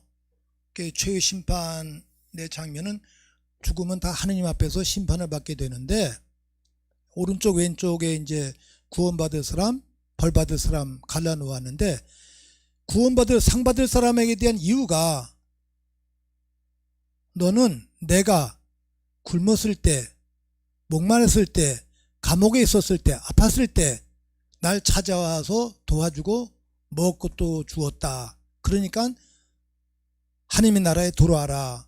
그런 거예요. 그러니까 그분들은 예수님을 본 적도 없어요. 우리가 언제 그랬습니까? 가장 약한 사람 한 사람에게 해준 것이 나에게 해준 것이다. 이게 마태복음 25장의 성경 말씀입니다. 그리고 다른 쪽에 있는 분들에게 너는 내가 매맞고 굶주리고 감옥에서 아무것도 해주지 않았어. 그러니까 벌 받는 곳으로 가. 그럼 우리가 언제 그랬어요? 이 작은 사람에게 해주지 않은 것이 나에게 해주지 않은 것이야. 이거를 저희들 60년 이전에는 상징적인 교훈으로 배웠었어요. 근데 1960년 이후에 신학자들은 상징이 아니다. 실제로 예수님의 명령, 하나님 명령이다. 그래서 우리 임진태 명창님은 내가 예수님이다 그러니까 겸손한 마음으로 아니라 그러시는데 예수님이세요. 부처님이세요. 그래서 제가 존경합니다. 모든 분들을 예수님 대하듯 부처님 대하듯 살라라는 교훈도 깔려 있습니다. 이제 이런 내용들. 그리고 안중근 의사의 경우에 안중근 의사께서 그러한 민족 공동체를 위해서 목숨 바치신 그 이면에는 이러한 사상이 그분 속에 내재되어 계셨어요. 제가 가톨릭 사제로서 안중근 의사를 존경하는 이유도 있지만 1980년 중반부터 성심여자대학교에서 사회학 강의를 했어요. 종교사회학을. 3월 26일이 순국일이잖아요. 학생들에게 과제를 줄 때 3월 달에는 안중근 의사에 대해서, 4월 달에는 4.19에 대해서, 5월 달은 5.18에 대해서, 6월은 육시방정에 대해서 리포트를 쓰라고 제가 숙제를 줬어요. 학생들이 막 싫어해요. 그래도 학점이 나와야 되니까 다 쓰지 않습니까, 이제. 근데 제가 그 리포트에서 배우는 게 있어요. 3월 안중근 의사에 대해서 리포트를 썼는데 많은 학생들이 안중근 의사 그저 하얼빈에서 이등방문 사살한 분 정도로만 알고 있었는데 그분의 자서전이나 공판 기록을 보니까 이분은 사상가, 교육가, 언론인, 그리고 의병, 투사, 그뿐 아니라 아주 돈독한 가톨릭 신자구나를 확인했다는 그런 내용들이 나오는 겁니다, 이제. 그래서 안중근 의사를 전공한 신은영 박사, 그 안중근을 전공한 그 박사 이론데 그분은 가톨릭 신자가 아니세요. 그럼에도 불구하고 저를 만나면 저를 막 꾸짖는 거예요. 가톨릭에서 왜 안중근 의사에 대한 평가가 그렇게 인색합니까? 안 의사의 모든 생애는 가톨릭 신자였기 때문에 그것이 가능했던 겁니다. 모든 사람을 예수님으로 읽었기 때문에, 또 박해자를 또 사탄의 후예로 읽었기 때문에 그렇게 결단할 수 있었습니다 라고 말씀하시는 거예요. 그분의 아름다운 행업 중에 하나가 의병에 투신한 다음에 일본인 포로를 2사람을 잡았어요. 근데 포로를 데려다니기가 어렵지 않습니까? 그래서 엄인섭인가 그 동료가 이 사람 죽여버리자 그랬어요. 그때 안 의사가 반대했어요. 우리가 독립운동을 하고 있는데 스위스 만국 공법을 따라야지 포로를 막 죽이면 어떡하냐, 안 된다. 막 싸우다시피 해서 그 포로를 석방시킵니다. 무장 해제를 해주고 석방시켜요. 그 석방된 그 2사람이 일본 군대에 가서 우리 의병들의 위치를 알려주는 바람에 그 의병들이 완전히 그냥 파멸되었어요. 안의사도 2달 동안 쫓겨다니면서 굶으면서 죽을 정에 헤맸었는데 겨우겨우 살아서 이제 블라디보스토크로 갔습니다. 이제 연해주로 가니까 다 폐잔병 거의 다 죽었어요. 그 독립군들이 안의사를 막 맞아 지탄한 거예요. 너 때문에 망했다. 그 일본 사람 둘 죽여버리면 되는 건데 왜 그때 살리자 그래서 이렇게 망하게 했냐, 막 공격한 거예요. 안의사는 정말 거기서 인민재판으로 받은 거죠. 이제 죄인이 된 거예요. 그때 안의사가 내 진심을 내가 확인해야 되겠구나. 고심하고 있던 차에 이등박문이가 하얼빈에 온다는 소식을 듣고 동료들 후배들과 함께 가서 하얼빈에서 그 이등박문을 사살하게 되는데, 그 끝난 다음에 검찰 조사에서 왜 이등박문을 왜 죽였냐, 너 살인 아니냐, 10계명에 살인하지 말라고 그랬는데, 그럴 때 안의사의 논리가 정연합니다. 살인은 물론 안 된다, 잘못된 것이다. 우리 그러나 인간사에 있어서 상대방이 나를 헤아려 할 때 내 삶과 나의 가족을 살리기 위해서 내가 저항할 수 있다. 그걸 우리 정당방위라고 얘기한다. 개인의 정당방위가 있듯이 공동체의 정당방위가 있다. 침략자 이등박문이 한국을 침략하고 중국을 침략하고 우리 공동체를 해할 때 공동체 이름으로, 양심의 이름으로, 선익의 이름으로 이런 자는 제거시킬 수 있다. 이거는 10계명이 말하는 정당방위다. 이렇게 해명한 거예요. 검찰이 논리적으로 안의사를 이기지 못했어요. 그래서 30대 청년의 안의사의 그 신학적 이론이나 인간학적 이론이나 세계적 정세가 너무너무 아주 당당했습니다. 그리고 거사를 일으키신 다음에 하얼빈에서 여선으로 끌려오셨어요. 막 구타당하고 매 맞고 모욕을 다 당했는데 6개월 동안 계시면서 자서전을 쓰셨어요. 그 자서전에서 절반은 자기 청년 시절의 신앙생활에 관한 내용들. 내가 하느님을 아는데, 하느님은 잔치상을 아는데 이 어떻게 잔치상을 나 혼자만 먹냐, 이웃과 함께 같이 잔치에 참여하도록 해야 된다. 나는 선교를 해야 된다. 이렇게 호소를 했고, 후반부에 가서 정의로운 감, 당신이 교육, 학교를 세우게 된 과정, 그 다음에 독립운동에 투신하게 된 과정, 이런 내용들 다 씁니다. 선교 생활하면서 감동을 받아서 후세에 교육을 시켜야 되겠구나. 그래서 이 명동성당에 프랑스 주교 뮤텔 주교를 찾아옵니다. 그 신부님을 모시고, 주교님, 우리 사범학교를 세워서 지도자를 양성하면 가톨릭이 융성해질 뿐만이 아니라 우리 민족 공동체도 발전합니다. 사범학교를 세워주십시오. 이렇게 호소했어요. 근데 그 뮤텔 주교님이 그 청년의 호소를 안 들어준 거예요. 필요 없습니다. 한국 사람들 공부하면 뭐 신앙에 도움이 안 됩니다. 이러고 묵살을 했어요. 3번을 호소했는데 다 거절당했어요. 그래서 안의사가 나오시면서 내가 하느님을 공경하지만 이 따위 프랑스 선교사와 절연해야 되겠다 하면서 프랑스 선교사를 넘어서신 거예요. 신부님들은 안의사에게 너 독립운동 하지 말아라, 독립운동 하려면 성당에 나오지 말아라 하면서 성당에 못 들어오게 했어요. 그래도 성당을 가신 거예요, 이분이.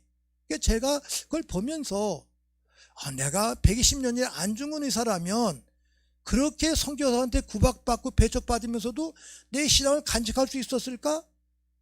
아닌 것 같아요.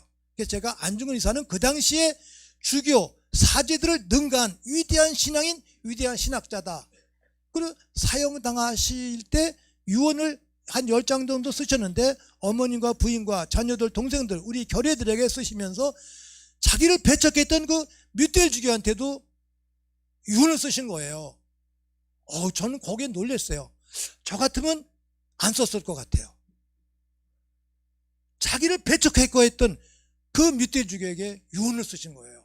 그래서 제가 안의사는 그 당시에 주교, 신부를 능가한 위대한 신앙인, 위대한 신학자다, 이렇게 제가 평가하는 것이죠. 그래서 그 안의사의 정신을 펼쳐야 되는데, 이 안의사를 존경하는 게, 안의사를 이승만이가 배척을 했어요.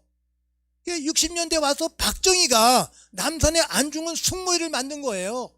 첫 번째 이사장이 누구죠? 그 친일파? 윤치영이요. 윤치영. 윤치호의 뭐 이런저런 동생. 이런 사람들, 역대 친일파들이 안중근 의사 기념사업에 숙모회에 있는 거예요. 그게 저희들이 90년대 후에 문익환 목사님과 같이 활동하다가 그 내용을 알고 같이 하려고 했는데, 김대중 대통령 시절에 이분들이 저희들이 감옥 갔다 왔다고 안 된다는 거예요.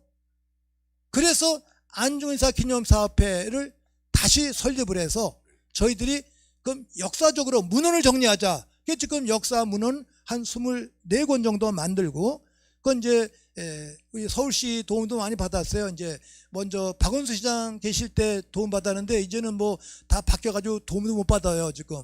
그래서 한 24건 지금 내고 40건 목표로 해서 자료집을 내고 있습니다 이제. 그래서 우리가 안중근 의사를 제대로 파악하고 만나면은 정말 민족의 개벽이 될 수가 있어요. 이런 식의 내용들. 그런데 이 남산 숙모에 가셨던 분들이 말씀을 들으면 참 가슴이 아픈 게, 일본하고 손잡는다 그러면서 일본 사람들만 왔다 갔다 하고, 다 친파들, 중앙정보부장 했던 사람들, 군인들, 이런 사람들이 그걸 하고 있어요. 안중근 의사와는 상관이 없는. 그런데 이거를 노무현 대통령 또 문재인 대통령 이분들도 청년 못하는 거예요. 그렇게 친파의 뿌리가 든든하게 깔려 있습니다. 이 내용들을 정말 더 잘하기 위해서 우리가 깨어나야 된다는 것, 이 부분을 제가 좀 말씀드리고 싶고, 전태일 열사의 경우에 문익환 목사님께서 감동받으셨어요. 연세 많으신 목사님이 청년의 그 죽음을 보고, 이분이 살아있는 예수님의 메시지를 전해주는구나. 그게 당신이 회개하셨고, 그 다음에 또 89년에 조성만군, 우리 가톨릭 신자 명동성당에서 남북 88 올림픽 공동 주최를 주장하면서 투신하신 청년이 있어요. 그 유서를 보면서 문익환 목사님이 내가 뭔가, 그래서 북으로 김일성 주석을 만나러 가신 겁니다. 조성만군의 그 유서를 읽고서. 그래서 이 청년들의 죽음이 목사님을 민족사로 이끄셨다. 저는 뒤늦게 그 뒤를 걸어가면서 역사기도의 현장에 나와 있고, 오늘 여러분들과 함께 이 말씀을 나누면서 고소드리고 있는 겁니다. 이제 그런 내용들. 이제 뭐 오늘 본론이라고 할 내용으로 넘어가겠습니다. 시간이 있게 돼서 저희가 이걸 얘기하기 위해서 대권 서론을 한 거죠. 아니, 서론은 아니고 지금까지 한 게 본론이고요. 이제까지 한 게 본론이고 지금부터 할 게 결론입니다. 결론. 서론이 아니고요. 네. 네. 저희가 얼마 전에 이제 비상시국회의를 모두들 조직해서 모입시다, 이런 이제 통문을 지금 돌렸습니다. 사발 통문은 아니지만 통문을 돌렸습니다. 그래서 3월 1일 날 지금 이 시국을 비상시국으로 봤는데, 예전에는 비상사태 이러면은 이제 독재 권력이 이 민중운동을 억압하기 위해서 내린 조치에는 비상이라는 단어를 썼지만, 지금 민중 스스로가 비상을 선언하고서 시국회의를 하는 거는 아마 처음일 텐데요. 아마도 1976년에 비상구국회의 구국선언이 있었지요.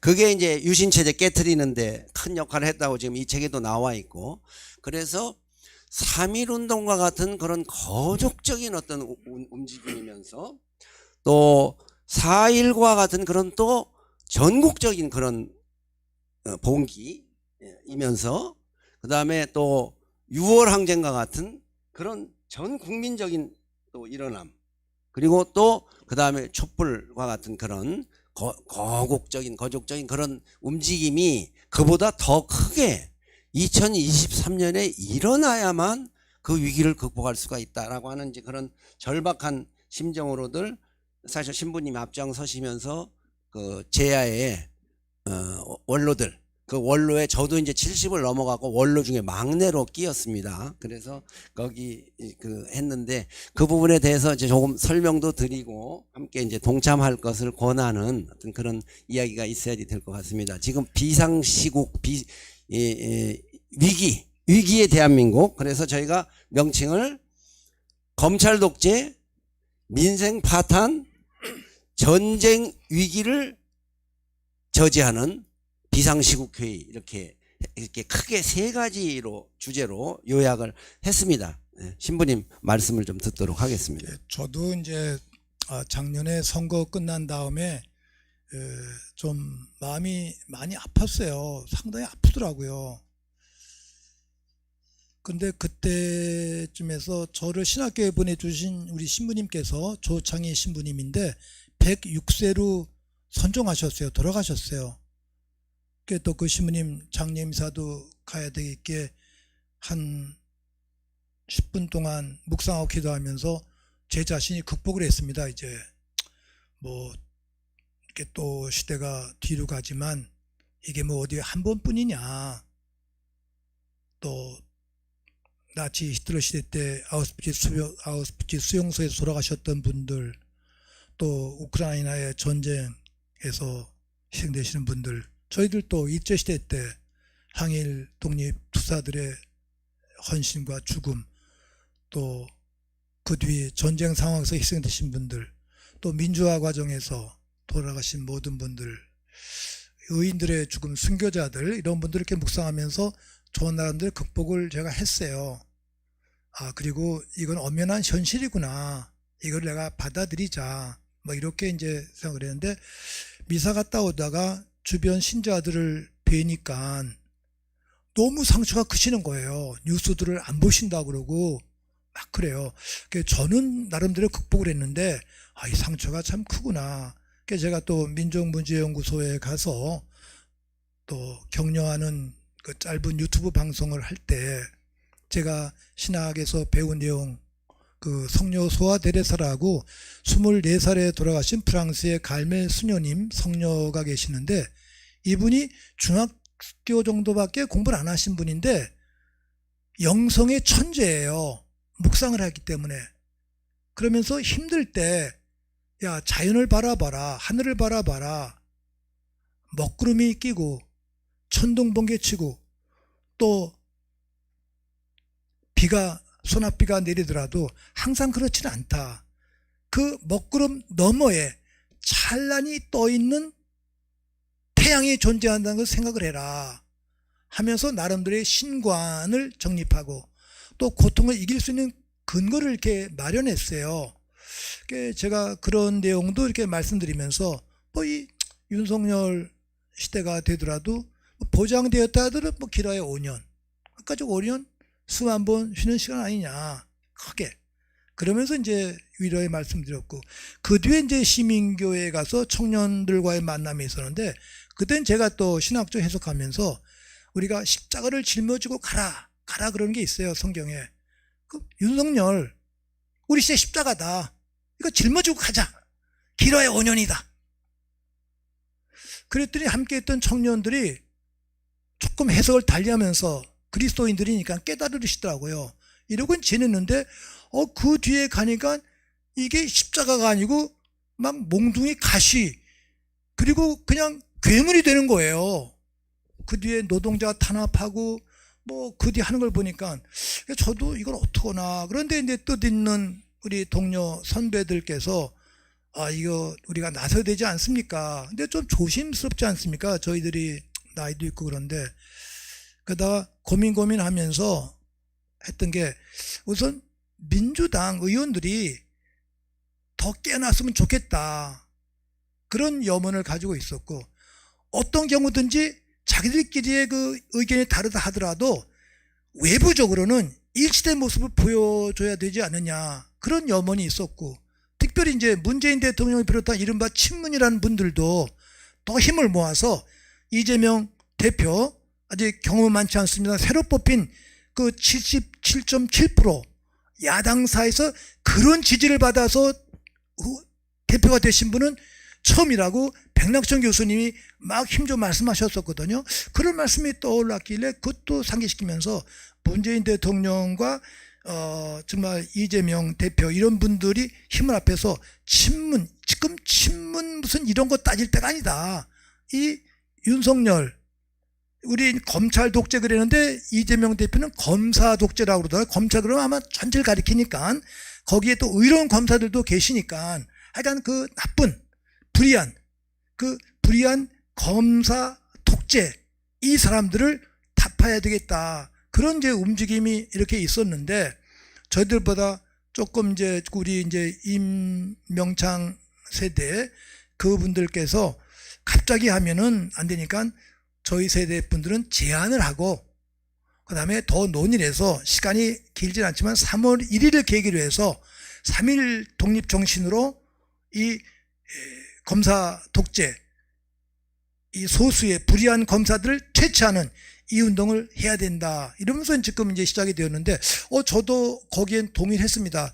그뿐 아니라 이 사람들의 정체가 가장 가슴 아픈 거는 침략국 일본과 물론 수결했으니까 잘 지내야 되지만 사과도 하지 않은 그 일본에게 머리를 조아리고 뭐 군사협정인가 뭐 이런 것도 하려 하고 이런 말할 수 없는 친일 행적이 있는 거예요. 이건 용납할 수 없는 반민족적 죄악이거든요. 이거를 묵과할 수 있는가 이런 생각이 정말 들었습니다. 이제 그다음에 북에 대해서는 또 우리 동족인데 뭐 전쟁도 불사한다는 위험한 발언도 막 하고 있어요. 너무 철부지 어린이 같은 발언들이에요. 성서적 예언자들의 말씀을 빌자면 그런 게 조금 걱정도 되고 이러던 차에 이제 뜻을 모았는데 또 노동자 탄압 또 화물연대 계신 분들 탄압하는 거 보면 이거는 뭐 너무너무 잔인할 뿐만이 아니라 민주주의를 위해서가 아니라 소수의 그 돈 가진 사람들, 이른바 재벌들, 부를 추적한 사람들, 부패 언론인들, 이 사람들과 작당을 해가지고 엉뚱한 일을 벌이고 있는데 이런 식의 작태는 제 개인적인 해석으로 이승만, 박정희, 전두환이 펼쳤던 그러한 모든 것의 합과 비슷하구나. 그 중에서 나쁜 것만 다 골라서 모아놨습니다. 예. 그러니까 기술자가 되겠죠. 검찰 기술자.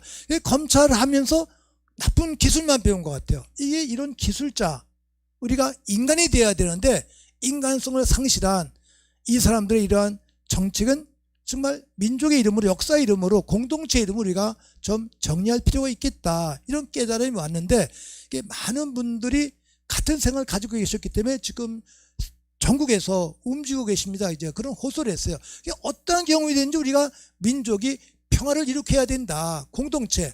그 다음에 미국에 우리가 물론 관계를 잘 맺고 해야 됩니다. 미국이 우리에게 영원한 벗일 수 없거든요. 또 중국과의 관계 또 잘해야 되는데 완전히 이게 친일, 친미의 노예가 되다시피 한 이 정권에 대한 위험, 염려 이런 게 너무 가슴이 아팠습니다. 이제 그래서 저희들도 뜻을 함께 하면서 나섰고 모든 국민들, 시민들께 호소하고 있는 겁니다. 이제. 네. 지난번에 여기서 리부영 선생님과 대담을 할 때도 제가 이제 약간의 비유를 한 적이 있습니다만은 이를테면 이제 세월호 사건이 있었을 때 온 국민들이 분노를 한 것은 국가가 어디 있느냐였거든요. 국가가 어디 있느냐. 지금 300명이 타고 있는 배가 가라앉고 있어서 텔레비전 방송이 가서 지금 중계를 하고 있는데 국가는 어디 있고 경찰은 어디 있느냐. 그 분노가 솟구쳐서 탄핵으로 가고 이제 했던 어떤 그런 전례가 있었고 이번 그 정권에는 상상도 할 수 없었던 이태원에서의 참사가 있었거든요. 이태원 참사로 그 죽은 사람들의 그 수와 억울함만 하더라도 말할 수 없지만은 그 참사가 다가 아니라는 거죠. 그게 다가 아니라 지금 이런 식으로 정치를 하고 정치가 이제 이런 식으로 정권을 갖고 있으면 어디서 터질지를 모른다는 거죠. 어디서? 그 어디서가 지금 이렇게 막 얘기하고 하는 그런 것들로 보면 전쟁입니다. 첫째. 전쟁도 한반도에서 전쟁 나면 핵전쟁입니다. 전쟁이 나면 전쟁이 났는지도 모르고 수십만 명이 우선 죽습니다. 전쟁이 났는지도 모르고. 그런데 그런데 동족끼리 그런 비참한 결과 우리는 그걸 70년 전에 겪지 않았습니까? 지금 우크라이나에서 전쟁이 일어나니까 침공한 러시아를 비판하거나 혹은 또 어떤 사람은 미국이나 나토가 잘못한 게 있다고 얘기하거나 그런데 그런 거 다 차치하고 우크라이나는 뭡니까? 무엇을 위해서 국민들이 저 전쟁의 참화 속에 있는 겁니까? 우리는 70년 전에 겪었는데, 엄청나게 겪었는데 지금 또 일어나면 어떡합니까? 근데 터질지 모른다는 거죠. 이런 식으로 하다가는. 이태원 참사가 누가 상상을 해봤습니까? 대낮에 길거리에서, 저녁 무렵에 길거리에서 사람들이 휩쓸려 다니다가 죽는다는 거 상상도 못했죠. 그거에 원인이 있잖아요. 축적됐잖아요. 용산이잖아요. 그게 용산에서 일어난 이유가 있잖아요. 해야 할 일을 경찰병력이 안 했던 것이고요. 맞아, 국가가 없었던 거죠. 잠시 동안 그 시간에 행정이 마비돼 있었고, 그게 지금 어디서 터질지 모른다라는 이제 우려죠. 그러니까 전쟁만이 아니라 저는 원자력 발전소, 핵발전소도 지금 다시 막 가동을 하고 있잖아요. 그런데 일본에서 그 핵발전소 사고 난 후에 지금에서 이제 몰래 방사능 지금 바다로 유출시킨다고 하고, 실제로 일본이란 나라가 이 대륙으로 진출하려고 한 거가, 오랫동안 진출하려고 한 나라가 자기 나라가 좁아서, 혹은 좁다는 말이 이제 여러 의미인데 살 수가 없어서 넓혀야만 되니까인데, 실제로 지금 이제 그런 형편에 온 거거든요. 일본이란 나라가. 그거 지금 일본에서 그게 극비라는 거 아닙니까? 극비. 자기 그 섬이 살 수가 없다는 거예요. 그런데 만약에 대한민국에서 그런 사고가 나면 어떻게 감당하죠?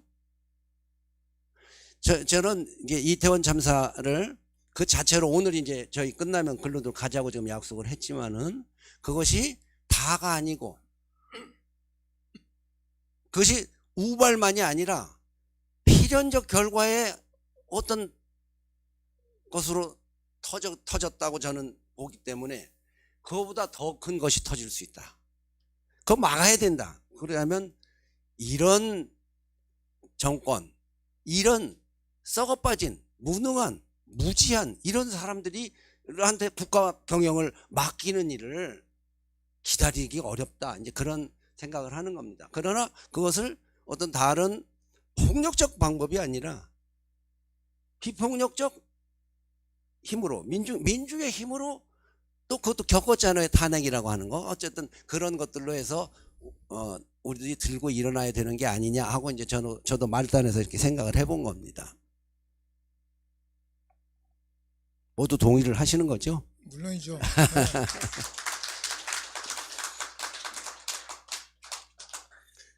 네, 시간이 꽤 경과를 했는데요. 광대 임진택이 묻고 신부 함세웅 신부님이 말하다, 그러니까 답하다라고를 표현 안 하시고 말하다, 내가 왜 답을 하느냐, 이제 그렇게들 말씀을 하셔가지고 말하다 이렇게 해서 지금 대담을 했습니다마는, 주어진 시간에 제가 제 얘기를 좀 길게 해서 신부님 말씀을 너무 줄이게 한 점에 대해서 죄송하게 생각을 하고요. 혹시 질문이 있으시거나 다른 말씀, 이태원 말씀을 네네. 조금 더 제가 보완해 드리고 싶은데, 네네. 그 안병옥 교수님하고 대화를 나누다가 안병옥 교수님의 해석이 이래요. 세월호의 그 참사와 비극 속에서 우리가 많은 교훈을 얻어야 됩니다. 이제 또 얻은 게 있고, 또 그런 미숙한 그 대처 때문에 이제 박근혜 전 대통령이 이제 탄핵까지 당하지 않았습니까? 이제. 근데 그 당시에 이윤석열을 중심으로 이분들이 검사 역할을 했지 않습니까? 그래서 세월호의 그 참사 결과가 어떻게 진행된 걸 다 안다는 거예요. 그러니까 이태원 참사 비극이 나왔을 때 아니까 어떻게 하면 이게 법망에 안 걸릴 수 있고 탄핵은 안 당할 수 있을까? 빠져나갈 국리만 연구했다는 거예요. 세월호 그 참사에서 박근혜가 당했던 그것을 피할 수 있는 방법. 그러니까 가족들도 못 만나게 하고 일체 비밀로 하고 추모 이름도 없이 추모 형식적으로만 하고 이런 건데, 거기에 언론이 동조하지 않았습니까? 이제 또 저희들도 놀랬으니까 그동안에 침묵을 지킨 거예요. 가만히. 그동안에 다 은폐 다 하고, 또 그분들 장례 다 치르고. 그래서 저희들이 세월호 그분들 추모 미사 때 말씀했습니다만, 이런 국가적인 재난과 사고가 났을 때는 일단 돌아가신 분들을 한 장소에 모셔놓고 엄밀하게 조사하고 가족들 입회하여서 또 법의학자가 1차적으로 다 확인한 다음에 그 다음에 경찰 조사, 검찰 조사가 이루어져야 되는데 의도적으로 이거를 분산시켰어요. 35군데 정도인가? 이건 처음부터 했기 때문에 저는 개인적으로 이 이태원 참사의 주범은 바로 이상민 행안부 장관이다. 오세훈 서울시장이다. 그리고 윤석열 대통령의 가장 큰 책임자다. 이렇게 제가 강론 때 얘기를 했습니다. 이제 이 자들이 범죄자들이에요. 그런데 구속하는 분들은 마땅 경찰들, 뭐 경찰서장, 구청장 이런 분들 구속시켰잖아요. 그런 분들이 무슨 죄가 있어요? 1차적으로 책임을 진 이 사람들이 바로 주범입니다. 주범. 저는 이것이 가슴이 아파요. 이 세월호 참사를 조사하면서 배운 거를 가지고 범죄에 악용을 했습니다. 이제 이 부분을 우리가 물어야 돼요. 이 부분을 우리가 물어야 돼요. 그 시간에 그 각 해산시키게 명령했던 자가 누구냐? 가족들 못 만나게 명령했던 자가 누구냐? 이걸 찾아야 되는 거예요. 이런 조사가 없잖아요. 국회의원들도 이거를 찝으셔야 되는데 이거를 못 찝은 겁니다. 지금이라도 이 점을 우리가 캐고 들어가야 됩니다. 이제. 네. 저기 순서가 질문 순서라기보다는 네. 신부님을 모셨으니까 마지막 순서는 기도하는 시간을 갖고 네. 그래서 저희 나름대로의 이 대담은 일단은 하고 네, 혹시 질문 나서 있으신 분? 질문을 받도록 할게요. 지금 먼저 이 행사를 끝을 내고 나서 네, 네. 그렇게 할게요. 저기 신부님 늘 기도하시고 나면 맨 뒤에 아멘 하시잖아요. 그 아멘이란 모시는 말씀이 무슨 뜻인가요? 아멘이라는 뜻이 여러 가지가 있는데 네. 첫 번째 뜻은 아주 확신합니다. 그러니까 우리가 바쳤던 기도가 꼭 이루어지라 확신합니다. 네. 라는 그런 의미의 자기 신념의 고백도 있고 네. 또 두 번째는 신앙 고백으로 내가 믿습니다. 그래서 우리가 미사 때 그리스도 신자들은 성체를 모시고 그리스도의 몸 그럴 때 아멘 그래요. 그건 믿습니다. 그러니까 내가 바친 기도가 꼭 실현되리라 확신하고 믿습니다. 이런 의미가 아멘입니다. 이제 네. 신앙 고백이 되겠죠. 이제. 네네. 그런데 이제 이렇게 여럿이 모인 자리에서 이제 가톨릭이나 기독교의 이제 신자인 사람과 그렇지 않은 사람이 함께 있을 때 이제 기도를 하시게 되면 뒤에 이제 아멘을 따라 할 때 다들 이제 하기가 거북한 사람들이 좀 있긴 네, 있어요. 네, 그래서 제가 그걸 풀어드리려고 하는 건데요. 우리말에는 아먼이라고 있어요. 아먼. 그래서 이 아멘을 아몬하고 같은 뜻으로 생각하고 같이 신자가 아니더라도 아멘 이렇게 하면은 된다고 저는 생각을 합니다. 아시겠죠? 네. 그래서 신부님 기도 아멘. 청하겠습니다. 네. 네, 저희들 종교도 다르고 신앙도 다소 다를 수 있겠습니다만 문익환 목사님께서 호칭하신 대로 천지신명의 절대자를 부르면서 함께 기도 올립니다. 불자들은 또 부처님을 또 마음에 모시면서 그리스도인들은 또 하느님과 예수님 성령님을 마음에 모시면서 그 외에 또 다른 종교 신자들께서는 나름대로의 절대자 또는 또 우주 만물의 온 창조주를 모시면서 기도합니다. 거룩하시고 영원하신 하느님, 오늘 이곳 리용이 홀에서 사랑하는 뜻 있는 동지들과 함께 또 유튜브를 통해서 함께 하신 많은 동지들과 함께 검찰 독재와 전쟁 위기를 막기 위한 비상시국회의 그리고 노동자 농민들의 권익 확인을 위한 또 평화를 위한 대담 임진택 명창과 함께 나누었습니다.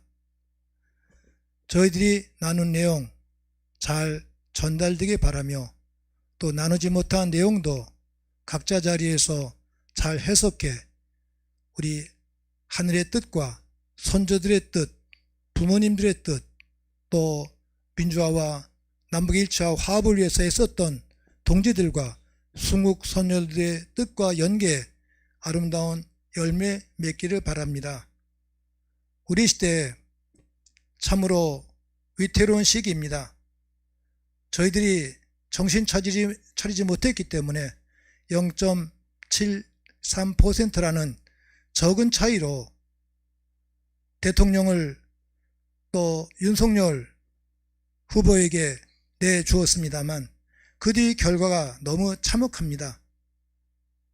또 부끄럽습니다. 저들이 깨어나 힘을 모아 선조들의 순국 선열들의 좋은 뜻 또 희생자들의 뜻 간직하면서 이들을 물리치고 아름다운 공동체를 이룩하도록 노력하겠습니다. 선조들의 뜻을 받들어 저희들을 깨어나게 해주십시오. 우리 교회 모두를 하느님 깨우쳐 주십시오. 특히 청년 학생들을 깨우쳐 주십시오. 우리 청년 학생들과 함께 손잡고 아름다운 정의로운 민족 공동체, 평화 공동체 이룩하기 위해서 노력하겠습니다. 선열들이 하늘에서 도와주소서. 하느님께서도 도와주십시오. 이 모든 것을 성령 안에서 우리 주 예수 그리스도를 통하여 비나이다. 아멘. 성부와 성자와 성령의 이름으로 아멘. 고맙습니다. 네, 감사합니다. 네, 고맙습니다. 혹시 뭐 여러분들도 혹시 질문 있으시면 질문 한 두 분 정도만 질문을 좀 받도록 하겠습니다. 혹시 더 질문 있으신가요? 네, 질문 없음. 질문.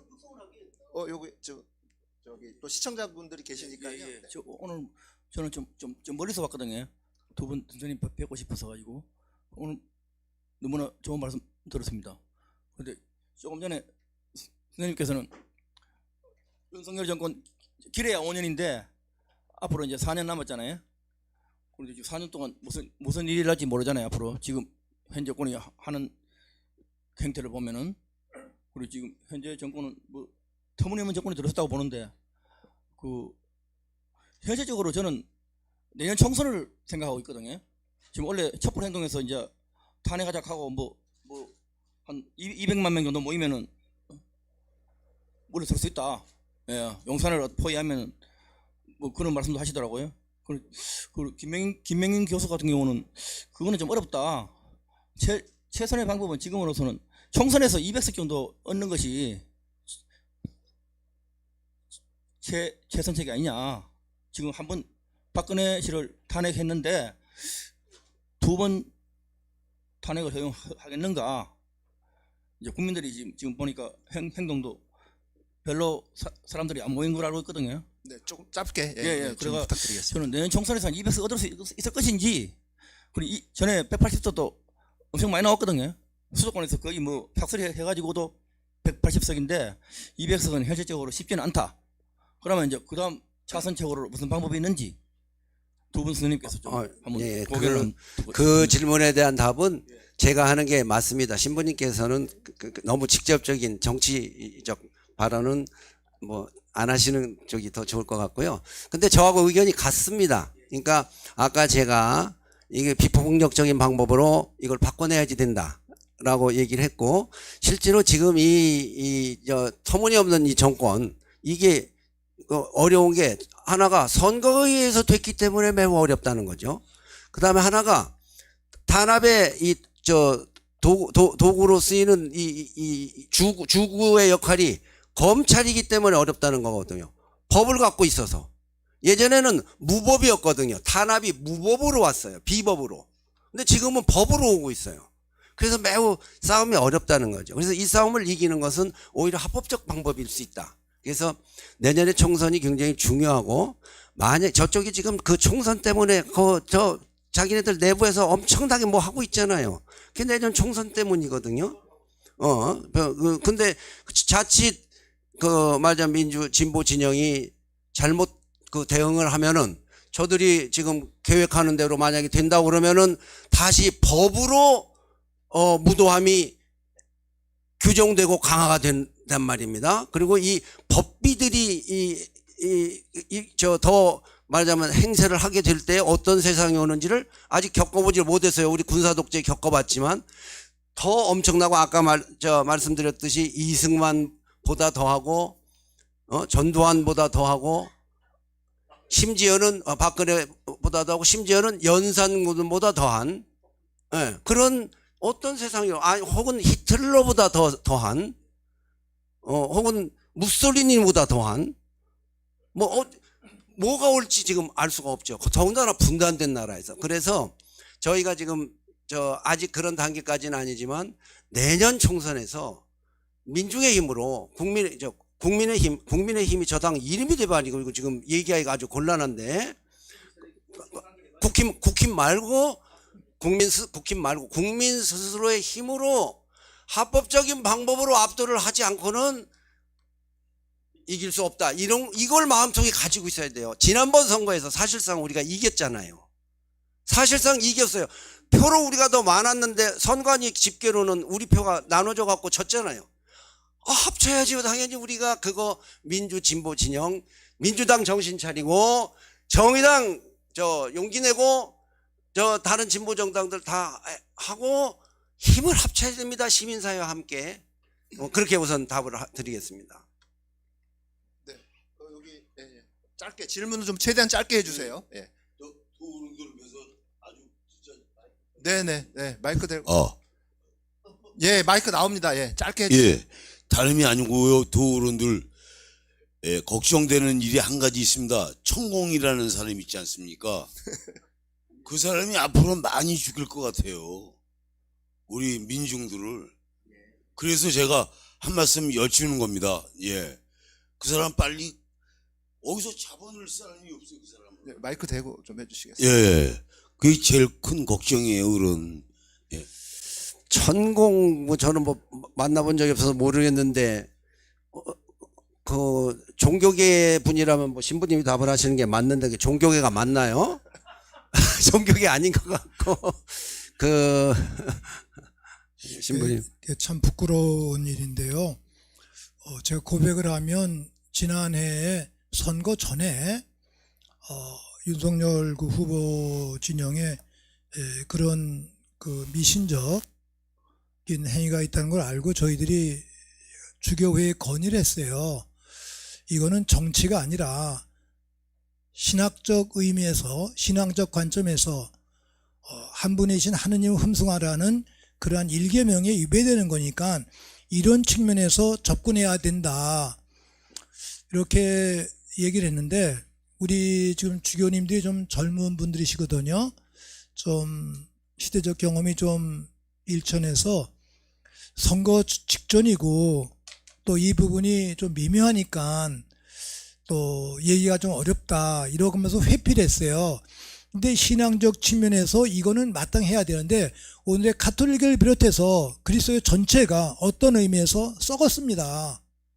이 부분은 신앙적 관점에서 얘기해야 되는데 한국에 과연 정말 하느님께 대한 충직한 성경 말씀에 충실한 예수님의 사상에 충직한 그러한 교회와 사제와 목회자들이 얼마나 존재하는가 이 물음을 제기해야 돼요. 지금 주신 질문은 성서 말씀을 비유하자면 우리 그리스도인들이 심장을 찢고 회개해야 되는 그러한 사안입니다. 이제 대단히 부끄럽습니다. 이제 이 부분은 우리가 신앙적으로 접근하고 꼭 뉘우치고 그리고 지적해야 할 사안이라고 생각을 합니다. 이제 그 다음에 나라 전체를 위해서 참 이게 말이 안 되지 않습니까? 이 나라의 행업을 어떻게 그런 사람들에 의해서 몇 사람에 의해서 이거 장난도 아니고 근데 이거를 다 알고 있는 언론이 지적을 안 하는 거예요. 공범자지요. 우리 시대에 모두가 안고 있는 그러한 정말 하나의 책무인데 우리 질문하신 선생님이나 저는 함께 노력해서 이 부분을 뿌리 뽑도록 함께 노력해야 되겠습니다. 이제. 네, 고맙습니다. 지금 시간 관계상 저희가 이제 여기에서 좀 질문을 좀 마무리해야 될 것 같습니다. 저기 다들 앞으로 나오셔가지고요. 예, 저 기념 촬영에 좀 임해 주시기 바랍니다. 저 수고해주신 두 분께 큰 박수 부탁드리겠습니다. 고맙습니다. 예. 자, 얼른 앞으로